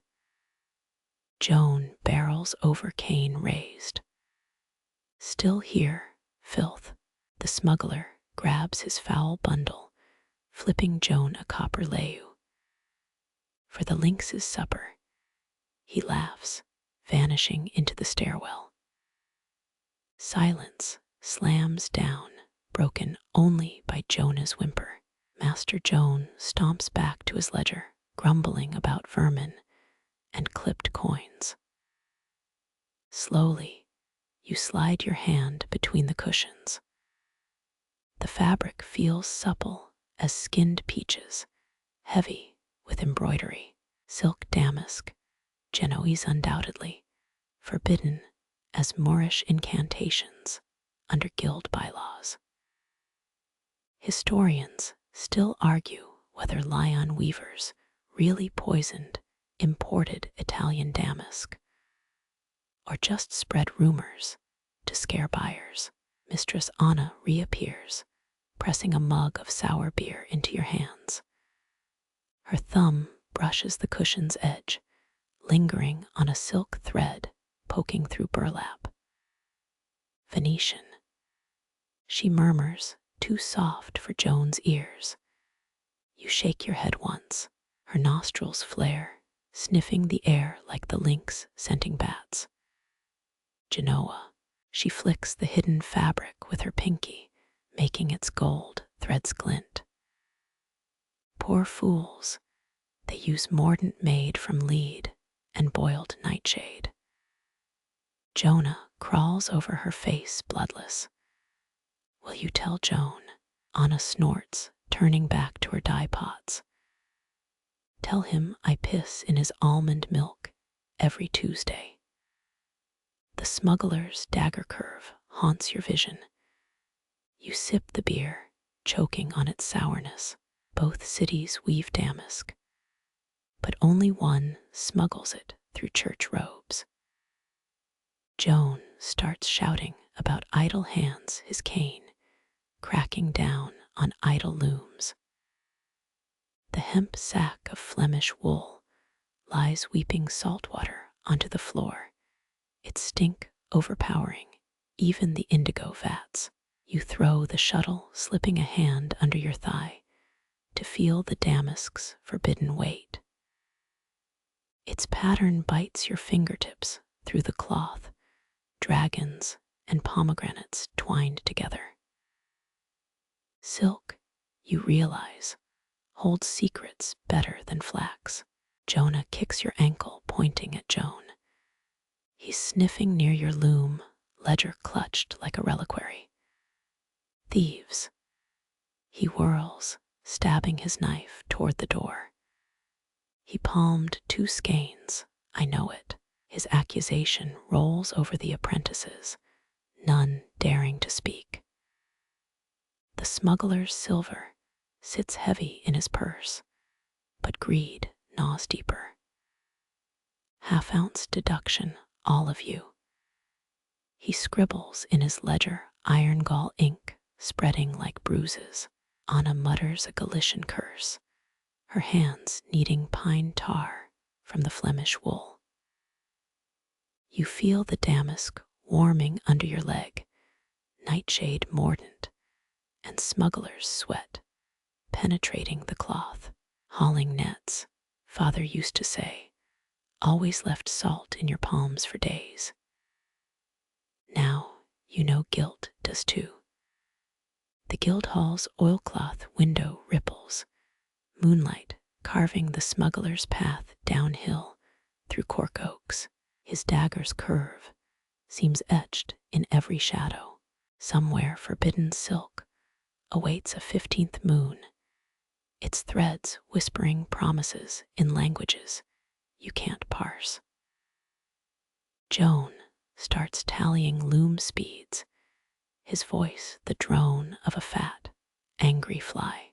You weave saints and barley sheaves, anchoring each throw downward, while hidden damask bleeds gold onto your calluses. Jonah hums a bone-thin tune about drowned sailors, her shuttle skittering loose. Silk carries ghosts better than wool, you decide. Or maybe secrets are just ghosts that haven't died yet. Rain hisses against the roof, washing away smugglers' footprints, salt stains, and half your hopes for sleep tonight. The rain stops mid-hiss, leaving the Guildhall roof ticking like a dying clock. Your shuttle hesitates, oiled thread slick between your fingers. Across the dying room, bullseye lanterns flare to life, throwing wavering circles on stone. Dawn watch must have stoked the furnaces, lead vats gurgle, their brackish stew bubbling louder than Joan's snoring. You smell arsenic and oak gall steaming up, a nostril-prickling reek like burnt hair. Mistress Anna scrapes indigo crust from a paddle, her shadow stretching into horns on the far wall. Devil's bathwater, Jonah whispers, her eyes red-rimmed even before the dye fumes hit. Anna snorts, better'n your aunt's oathwater tonic. Mayflies float better than her saints. 3 apprentices haul logs toward the furnace pit, their footsteps sluggish. Guild bylaws banned night dyeing after the Albi fire, but fines for delayed shipments hurt worse than burns. Mainstream fact, medieval dyers sourced blue from woad leaves soaked in urine. But Catalan masters preferred toxic indigo stones shipped from Aleppo. The lead vats quiver dull thumps rising from within. Jonah grabs your sleeve. That's not wood settling. A bubble bursts, spewing crimson steam toward rafters. It twists, billowing into something clawed and headless. Apprentices cross themselves, blistered fingers moving like string puppets. Anna slams her paddle down, stop gawking like Lutherans at a Madonna, Stir the damn pot, or God smite you. You grab a pole longer than 2 men, jointed oak heavy with lichen. The vat's surface writhes, liver-red ripples fleeing the heat. Historians still argue if 16th century dye fumes truly caused visions, or if sleep-deprived apprentices hallucinated together. Your pole plunges in sludge, sucking at the wood like a bog demon. The resistance shudders up your arms. Something bulbous rolls beneath the muck. Clockwise, idiot. Anna barks her breath, fogging the lantern glass. Only devils stir widdershins in a dye vat. Quirky guild lore claims unmoving vats predict deaths. They say the master of Barcelona suffocated when his indigo went still as a grave. Your shoulders burn, circling the pole. The viscous liquid parts grudgingly, revealing sodden wool, skeins the color of infected wounds. How hot? You gasp, sweat stinging your split thumb. Hot enough to melt a heretic's tongue. Anna thrusts a cracked mercury thermometer into the muck, its glass fogged brown, barely 110 lazy coals. She flings pine resin onto the furnace, flames leap blue-green, licking the vat's base. New bubbles erupt, streaking the steam sulfur yellow. A stench unfurls, dead snails and rotting lily roots scum off the top. Anna shoves a ladle at Jonah. Unless you fancy weaving leper's shrouds. Jonah dips the copper, scoop her arm trembling. The ladle emerges crusted with black froth, writhing with blindworms, no thicker than threads. Salamander spawn. Anna flicks one into the fire. It pops like damp flax. Dye vat familiars steal your breath if they crawl in your mouth. Jonah screams, dropping the ladle. It clangs into the vat, sending up a geyser of pew steam. The apparition coils tighter, demon shape, sharpening into wings, hooked beak, obsidian eyes. Apprentices scramble back, overturning mordant jars. Gallnut acid spreads, eating at their wooden clogs. Ignore it, Anna hisses, though her own fingers flutter toward her rosary. Ignore the sulfur crow. Jonah's voice spirals high. It's staring at me. The steam raven tilts its head, empty eyes, reflecting lantern light, doubly bright. You jam the pole downward hard. The submerged obstacle squelches, releasing a belch of ochre gas. The raven dissolves, reforming as a snake-like curl that laps at the rafters. Someone vomits into the oakum basket. The acidic stench, blending with dye fumes. Weak-gutted whelps, Anna mutters, prodding the vat with her boot. You glimpse Master Joan at the ledger desk, unmoved. He sips watered wine, scribbling deductions for spilled mordant. The lynx pads past him, ears flat against the noise, amber eyes tracking steam phantoms. A new sound rises, a wet hiss from the smallest copper vat. The apprentices freeze. Nightshade brew, someone whispers. She's boiling Master Geoffrey's recipe. Anna jerks the lid off, unleashing violet smoke that reeks of burnt violets and gangrene. She upends a sack, dried monkshood petals cascading into the froth. Stir slow, she warns, unless you want your fingers rotting off by matins. The mixture thickens, swirling like storm clouds. Quirky truth. Blue dyers faced execution if their indigo sinned against God's sky hue in certain dioceses. You think of Nicolaus' hidden damask with its nightshade mordant, folded like a corpse under prayer cushions. A bubble pops, spattering your apron with droplets that smoke on contact. Jonah whimpers, scrubbing at a burn on her wrist. The poison vat seethes, casting prismatic shadows that squirm across the floor. Enough. Anna slams the lid down, trapping the last wisp of steam, now shaped like a grinning imp.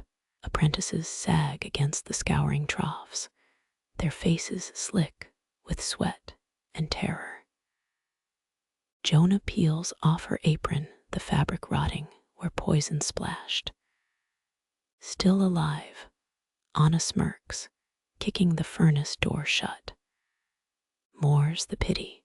The lynx leaps onto a hemp bale, hissing at unseen movement in the rafters.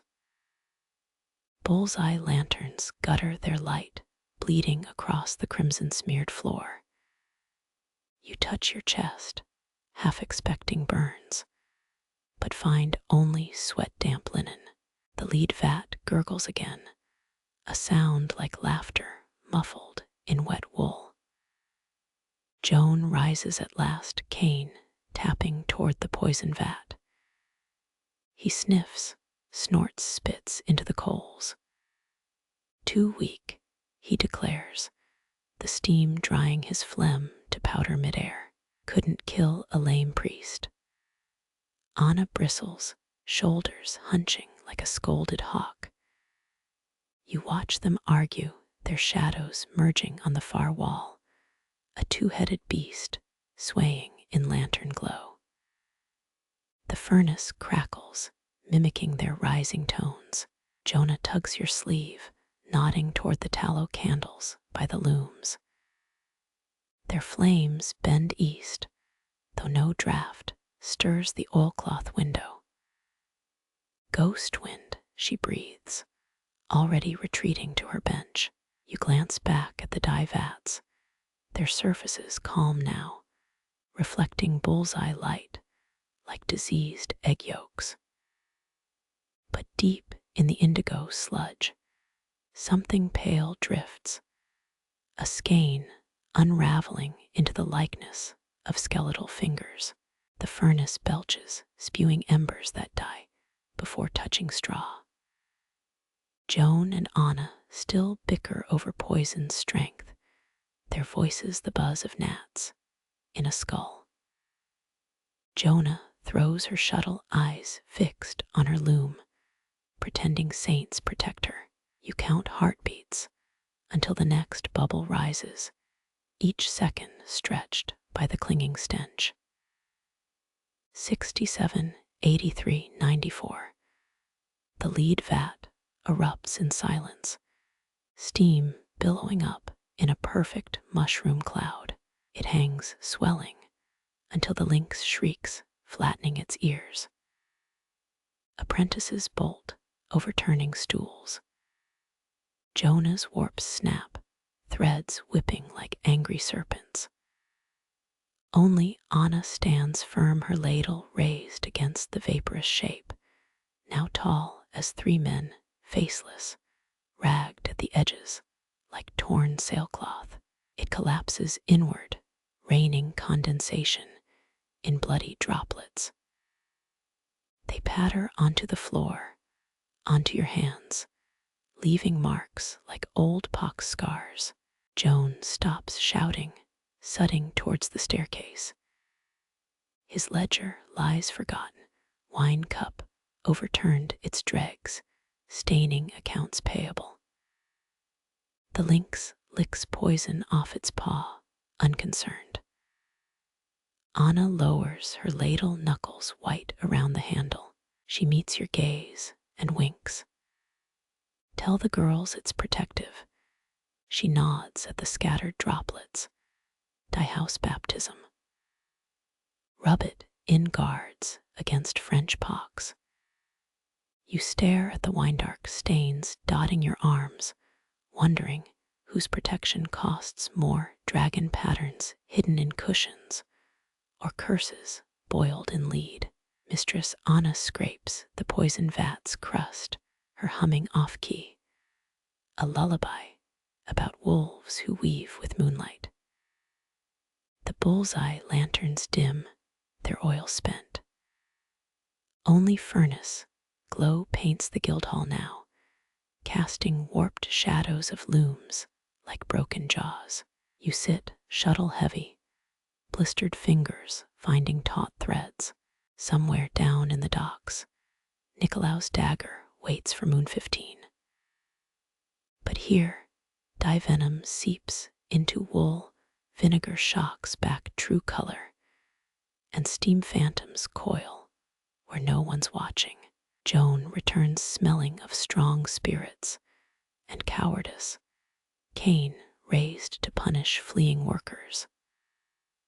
Anna stirs the poison vat, humming louder, as if daring him to interrupt.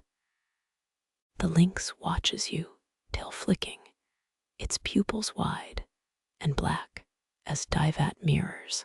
You weave, anchoring each throw downward, counting, until steam stops rising in new shapes, until Jonah's shivering eases, until dawn feels less like a threat and more like surrender. In the indigo vat, the bones sink deeper, becoming just wool again, forgotten, or forgiven, or simply boiled past haunting.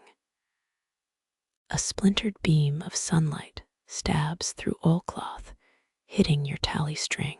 Segments of twine sag between knots, each inch declaring how little you wove. The 5th footmark droops, still 2 thumb widths from yesterday's pitiful end. Of course you're short. Master Joan's shadow looms before his body does, cane tip clicking over thread-scattered tiles. Let's witness this disaster. Waxed cord whips from his belt, coiling like a languid snake. Guild bylaws mandate daily measurement down to the barleycorn. Joan stretches his cord parallel to yours. His twine glistens, brine-soaked, to prevent cheating by humidity. A quirky trick. Weavers smuggled damp sponges in sleeves to stretch yarn, till masters mandated salted strings. Your clumsy knots slump beside his taut precision. 4 feet 11 3/4 inches. Joan tongues his molar, calculating deductions. Double indemnity for wasted indigo thread, triple for loom idling during steam vapors. He unfurls your debt chain, wrought iron links fused with shame. The newest segment hangs lighter, barely rusted. Joan's all pricks your fingertip, blood-slicked before you feel the sting. Historians still argue whether tally strings recorded debt or despair. Your blood beads onto the chain, sizzling against cold iron. 11 ounces earned. Joan smirks, forcing a fresh knot into soft metal. 15 pounds owed. The chain's weight drags your collarbone downward, a crucible of compound interest. 2 lynx clink engraved with last Tuesday's date. Memory flashes that snapped warp thread, the wasted hour rethreading eyes, while rats chewed through oakum sacks. Joan adds another knot, claiming reparations for vermin-damaged goods. Credit the indigo vat baptism. You mumble, still smelling poison steam on your sleeves. Joan pauses, all hovering. Protection against French pox isn't guild-sanctioned expenditure. He rams the tool deeper, knotting your debt around Anna's unapproved ritual.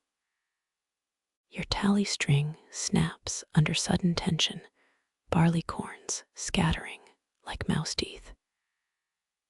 Joan grinds one under his heel, adds sixpence for lost counters, payable by vespers. A hollow clang echoes from the well, dawn water buckets arriving. Neither coins nor daylight will reach you here. The chain's latest knot bites into your clavicle, iron already warming to your spite. You imagine those groats Joan extorts, tarnishing in his lockbox. Mainstream fact: Catalan weavers earned half a groat per woven yard, owing 3/4 for loom rental. The math bleeds you drier than Anna's poison vat. Joan's cane prods your weaving. This selvage wobbles like a drunkard. A flick of his wrist. 10 more imaginary flaws found, 10 more knots added. The chain now droops to your knees, each click against stone, spelling years of servitude. Footsteps approach Nicolau, tossing a Flemish wool bale onto scales. He flashes a clipped Venetian groat, then swallows it whole. Joan doesn't notice, too busy etching your failings into ledger skin. The debt chain vibrates, its newest links still hot from the smithy. Green corrosion blushes at the edges, verdigris blooming like a poisoner's bouquet. You'll wear these knots into childbirth, into burial shroud, unless Barcelona burns tonight. Joan pockets your copper advance, already blue-green with false promises. The chain tightens its weight and anchor in this windowless hall. No saint's smirk from tapestries now, just wolves woven in shadow grinning as you tally inches toward oblivion. A thunderclap of wings shatters the loom murmurs. Glass shards rain onto your bench. Something small hits woven saints, a blur of white feathers skidding through indigo puddles. The oilcloth window flaps, its defensive function clear now, to keep raids out, not suicidal birds in. You lurch toward the crumpled dove, past Joan's snarl about damage assessments. Its breast heaves like fraying bellows, one wing bent wrong.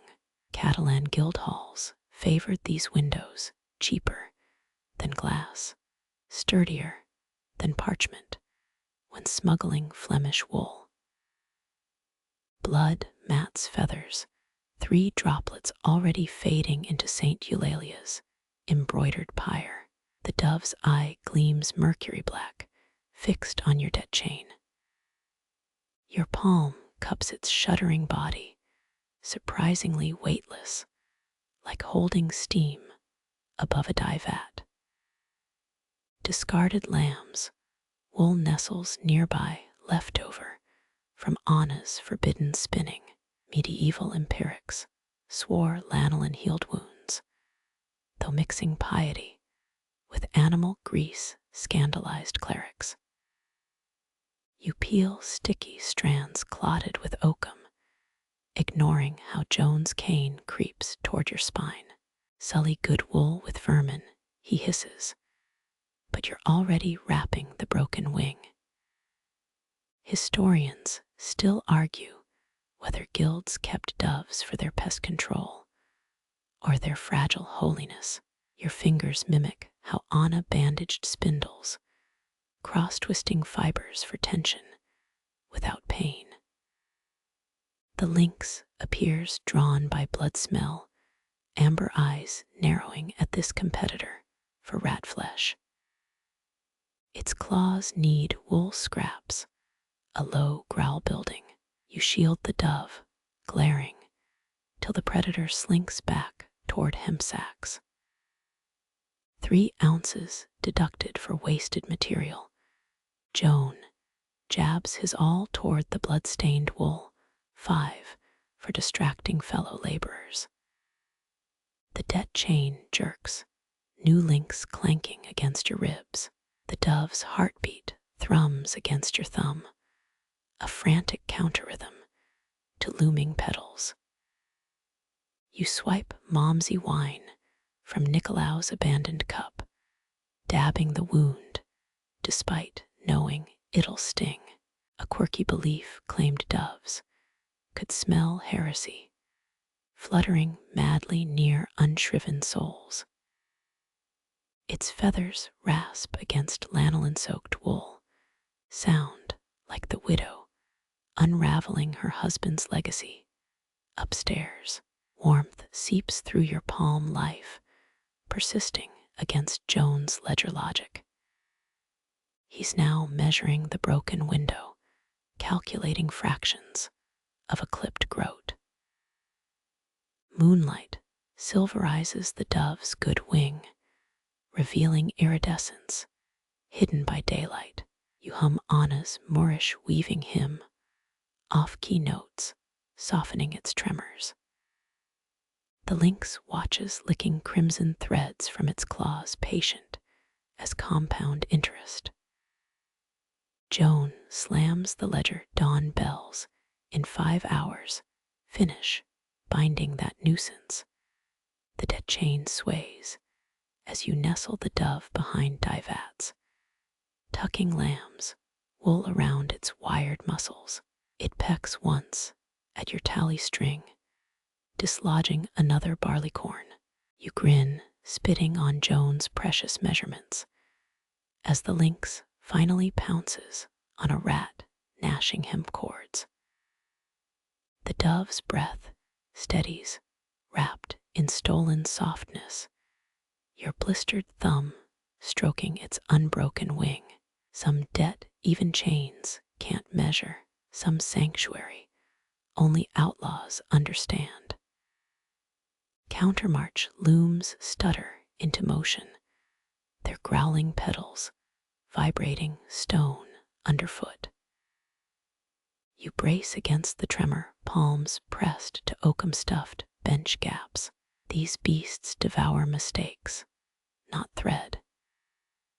Historians note Barcelona Guildhalls operated under noise ordinances, fines levied for after-curfew clattering.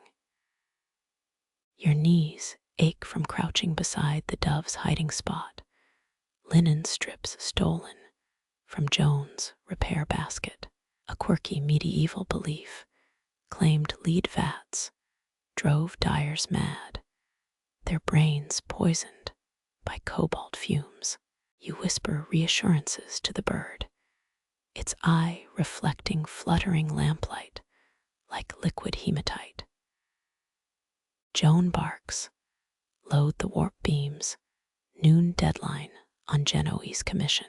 Countermarch requires 2 treadles, left foot down, right foot up, a dance requiring more coordination than tavern jugglers. The central harness snags, threads snarling like the lynx's morning cough. Chained bear perfectly describes the sound, wooden bones groaning against iron restraints. Your shuttle arm hesitates, remembering last week's snapped string. Historians still argue whether guilds trained left-handed weavers separately. Account books show wage discrepancies for sinister laborers. A warp thread quivers, weakened by dove blood. You lean close, the metallic scent of weighted yarn stinging your nose. Joan's shadow looms faster. The Flemish wool won't weave itself. Then, disaster. The heddle jerks left tension, cranked too tight by Nicolaus' nervous adjustments. A whip crack sound your head snaps sideways. Pain blooms hot and sharp across your cheekbone. Warmth trickles thicker than dye vat runoff. Your fingers touch sticky red, shimmering on calloused skin. Forbidden thoughts surface. Anna's story about warp threads predicting death if bloodied before dawn. Thread snap, tacks, Joan yells, already knotting a crimson-stained token onto your debt chain. Linen patterns drink your blood, tiny roses blooming in Osnaburg cloth. The dove coos behind vats, a soft counterpoint to Joan's fury. Its wing rustles against the lamb's wool bandage you crafted. Guild infirmaries reportedly used mummified dove feet for poultices, a fact your cheek currently debates. You dab the cut with lanolin-soaked oakum, gritting teeth at the sting. Jonah, the left-handed spinner you shared stolen almonds with, tosses a rag. It sails past Joan's head, slapping onto your loom bench like a challenge. He sniffs, your clumsiness delayed production. Fingers stab toward the shattered rhythm of looms. 18 petals stutter, their synchronization lost like drunkards leaving master weavers. We're said to diagnose loom mills by sound alone, a skill you desperately lack. The broken thread dangles, a single silk strand among hemp. Nicolaus' smirk dies as his own warp snaps, twanging like a lute string. Joan whirls, cane already rising, 3 links added. Fornicator of time. Blood beads along the pattern line, a macabre embellishment on floral damask. You imagine the Genoese merchant's shock, Saint Rosalia's face bleeding beneath her golden halo. The dove flaps once, its injured wing protesting, startled by a rat's dying screech near lynx territory. Silence falls brief as a missed petal stroke. 27 looms hold breath. Even Joan freezes, cane hovering mid-swing. The dove's next coo echoes cavernously, mocking human industry. Then, wooden thunder resumes. Your shuttle flies, now guiding threads around the bloodstain. Crimson seeps deeper, a permanent ghost in the fabric. Joan scribbles another deduction, his quill scratching like rats in ceiling thatch. Dawn bells groan outside pale light, revealing warp threads glittering with your drying blood. Historians debate whether Catalonia's famed blood linen was dyed or just poorly managed. Warm droplets dot your collar, each one worth more than your hourly wage. The dove fluffs its feathers safe behind lead-caked vats. As the countermarch looms roar louder, first light slices through high clear-story windows. A molten blade across the unfinished cloth, gold threads shiver awake, catching fire as dawn licks them. You shield your eyes, stumbling back from the loom's vertigo. Historians confirm Barcelona commissioned this tapestry for Queen Maria's coronation, maritime wealth woven into every inch. The cloth ripples unanchored, 2 stories high, still pinned to its frame like a captive. Gold sea monsters writhe where torchlight retreats, their sapphire scales dissolving into void. One leviathan's pearl eye darkens, rotting from within like spoiled fruit. You wipe blood from your cheek, smearing crimson onto the hempen cording. A quirky guild legend claims gold spun during Lent turned black, a divine punishment for vanity. Queen Maria's half-woven face floats above chaos, embroidered lips frozen mid-smile. The linen beneath her jaw sags, yellowed silk bunching like decaying skin.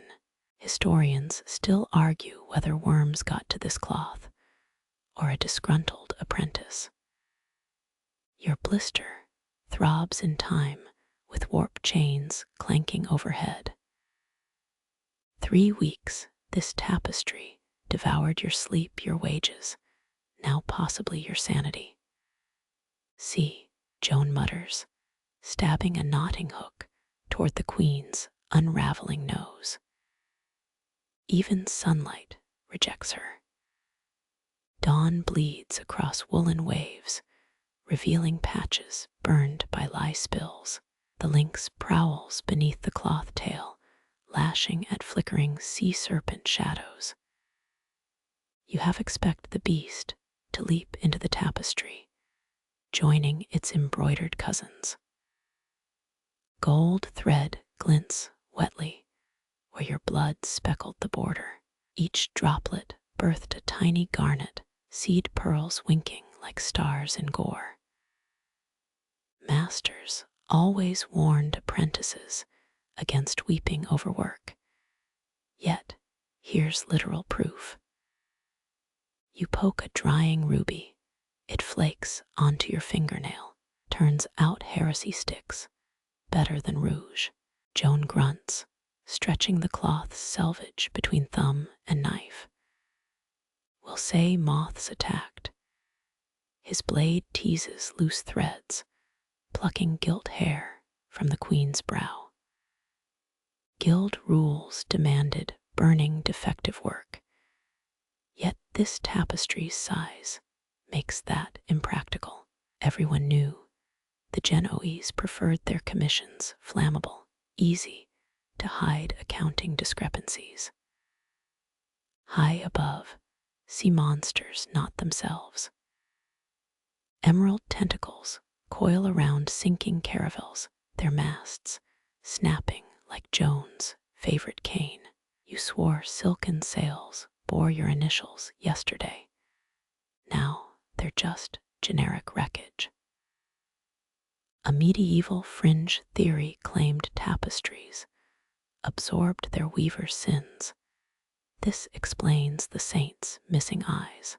The queen's smile widens, stitches slackening into a death grimace. Rot spreads through crimson gown thread, the color of Anna's forbidden damask. You smell brine suddenly, decaying shellfish left in wool-washing channels. Guild apprentices once used salted herring to buff silk. Fish stench lingered for decades in humid halls.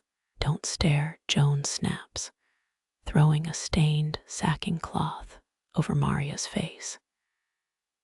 It does little, her corrupted grin bleeding through coarse hemp. Maybe diseases seeped into this tapestry from wool soured at sea. Historians debate whether plague ships contaminated textile shipments. Manifest symptoms suggest yes. Your wounded dove flaps free, landing on a sea monster's horn. It preens blood-specked feathers, smeared brighter than any cochineal vat. The lynx's ears flatten, murder gaze locked on the bird. Joan waves his hook. Leave it. That's the best artisan here. The joke's bitter. Your debt chain grows heavier with every insult. Cold spreads where the cloth blocks morning light, a woolen eclipse. You shiver, kicking the treadle to keep warmth flowing through stiff legs. Another guild tale whispers tapestries held captive spirits, their whispers guiding shuttles astray. Right now, Maria's muffled snarl sounds pretty persuasive. Joan slashes a loose thread, its gold filament recoiling like a beheaded snake. Capital sin, destroying pure bullion weave. He pockets the gleam quick as a dice cheat. Guild rats used to steal gold thread floss. Their nests glittered like dragon hordes. Dawn swells. The sea monsters sink into shadow, their contours blurring into waves. Queen Maria's cloth-wrapped face sags, nose collapsing inward like desiccated fruit. You half hope the weft unravels completely, freeing whatever curse binds this masterpiece. Joan drops his hook, metal clattering louder than shuttle song. Cover it before the dyers arrive. 9 ratty blankets land in your arms, each one frayed and stinking of lanolin. You climb the scaffold, fabric bunching under armpits rife with splinters. From this height, the queen's rotting visage dissolves into abstraction. Worms or moth larvae have carved rivers through her woolen cheeks. Historians confirmed 2 pounds of gold thread vanished during weaving, likely hiding in Jonah's pockets. Funny how truth becomes legend once people die. The dove pecks at a sea serpent's eye, a dangling freshwater pearl. It's stolen like your wages, like your sleep. You unfurl the first blanket, slumping it over Maria's collapsing brow. She lurches sideways, an undead bride succumbing to daylight. Shouts echo from the dye vats. Indigo men arriving with lead-stiffened aprons. You toss the last blanket watching wool, eclipse the corrupted masterpiece. Gold still glints through holes, like stars glimpsed through prison bars.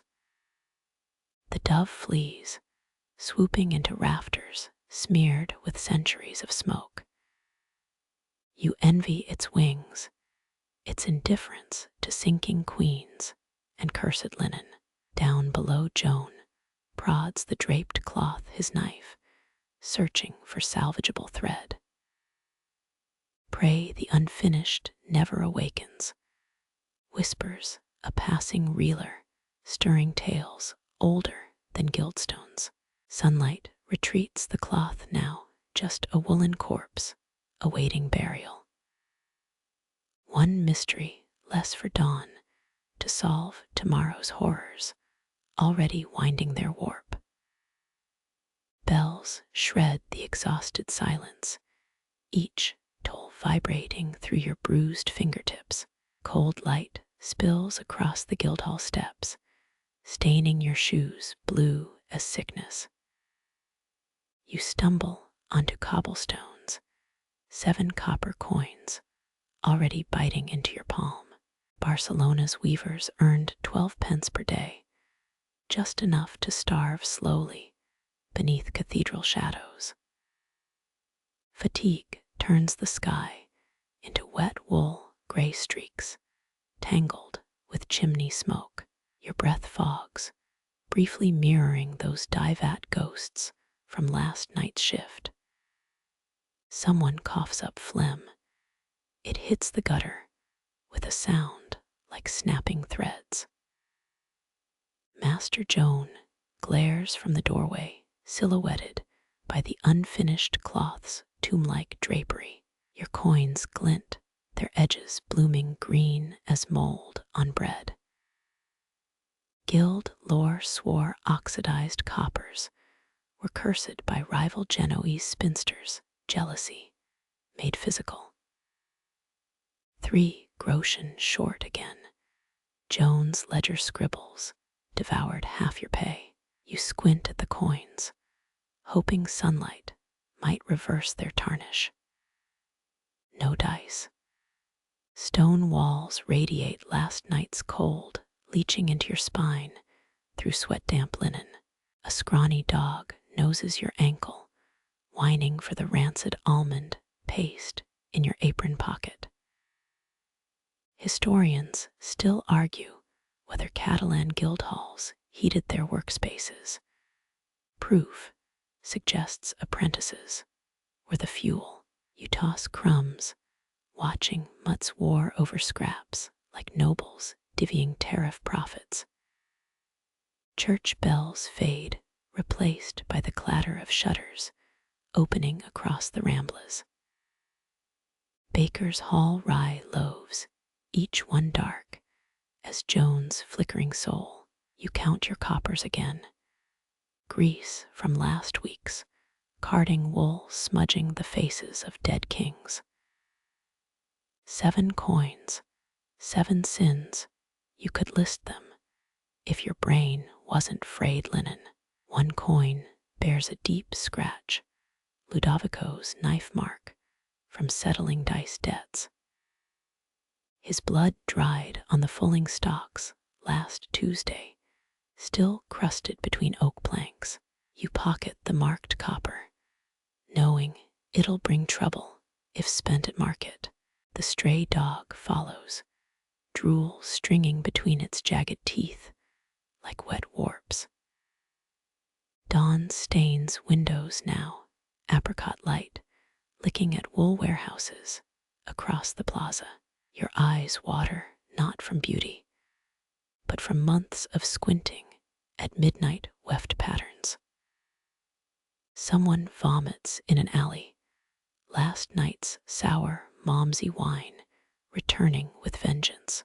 Apprentices shuffle toward cramped boarding houses, blank faces mirroring yesterday's exhaustion. Your fingers find the wound on your cheek, thread-cut scab, tearing open at the touch. Mistress Anna once swore night air-healed wounds, her voice buried under Guildhall floor tiles now. The coins feel heavier, promises oxidized into lies. Guild rats chewed through your last savings, leather purse reduced to lace. You imagine rodents digesting silver, their glittering turds piled high in granary corners. Historians confirm 3 Mediterranean ports banned, Catalan wool, allegedly for rodent infestation, probably just envy. Light shifts, blue yielding to watery gold that shows every crevice in the street. Fishwives hawk sardines, their baskets dripping brine onto cobbles already slimed with night soil. You sidestep a puddle, reflecting the Guildhall's grim facade, warped into something monstrous. 1 copper warms between finger and thumb, a tiny sun against your salt-cracked skin. Joan's debt chain still circles your wrist, invisible, but heavier than the loom weights. Bailiffs will come at noon. You've hidden the good chair already.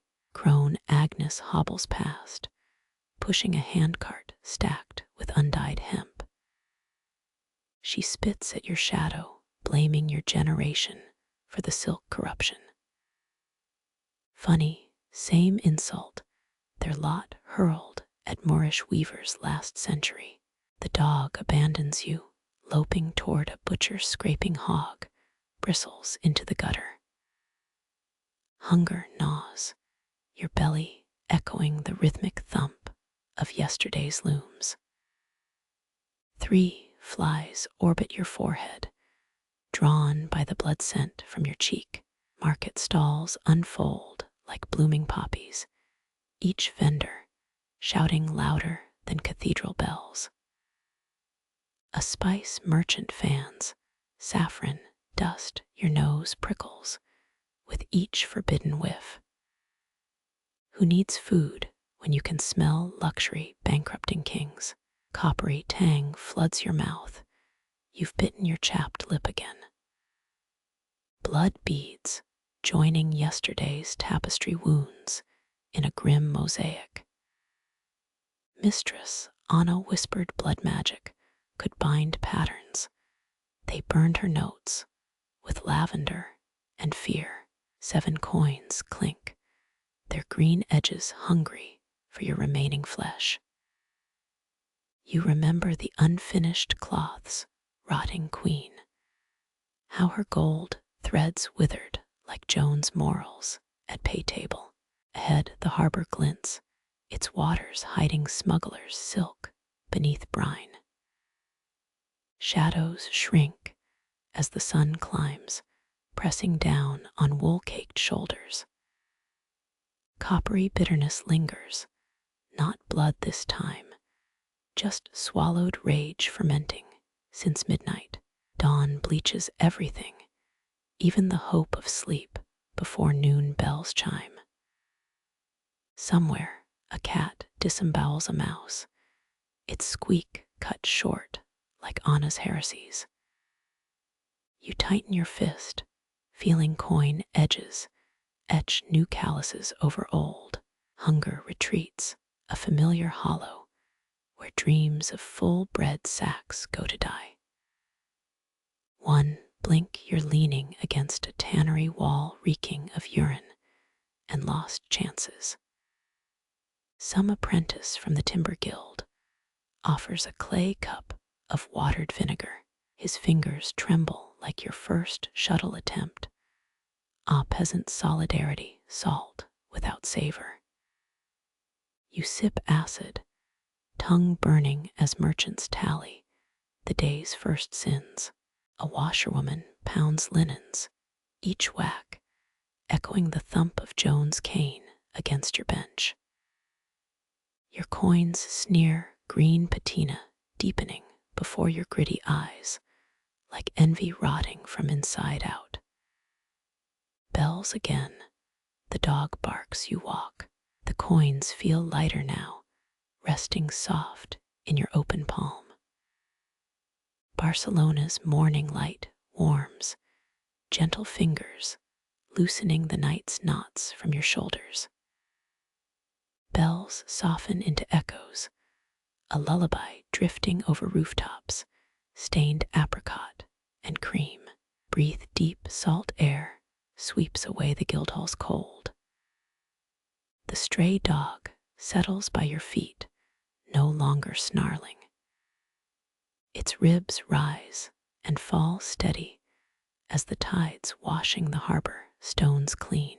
Master Joan's ledger fades, ink dissolving in this kinder glow. Your hand uncurls, 7 coppers glinting without spite. Their edges blur green tarnish softening into moss, into velvet, into nothing at all.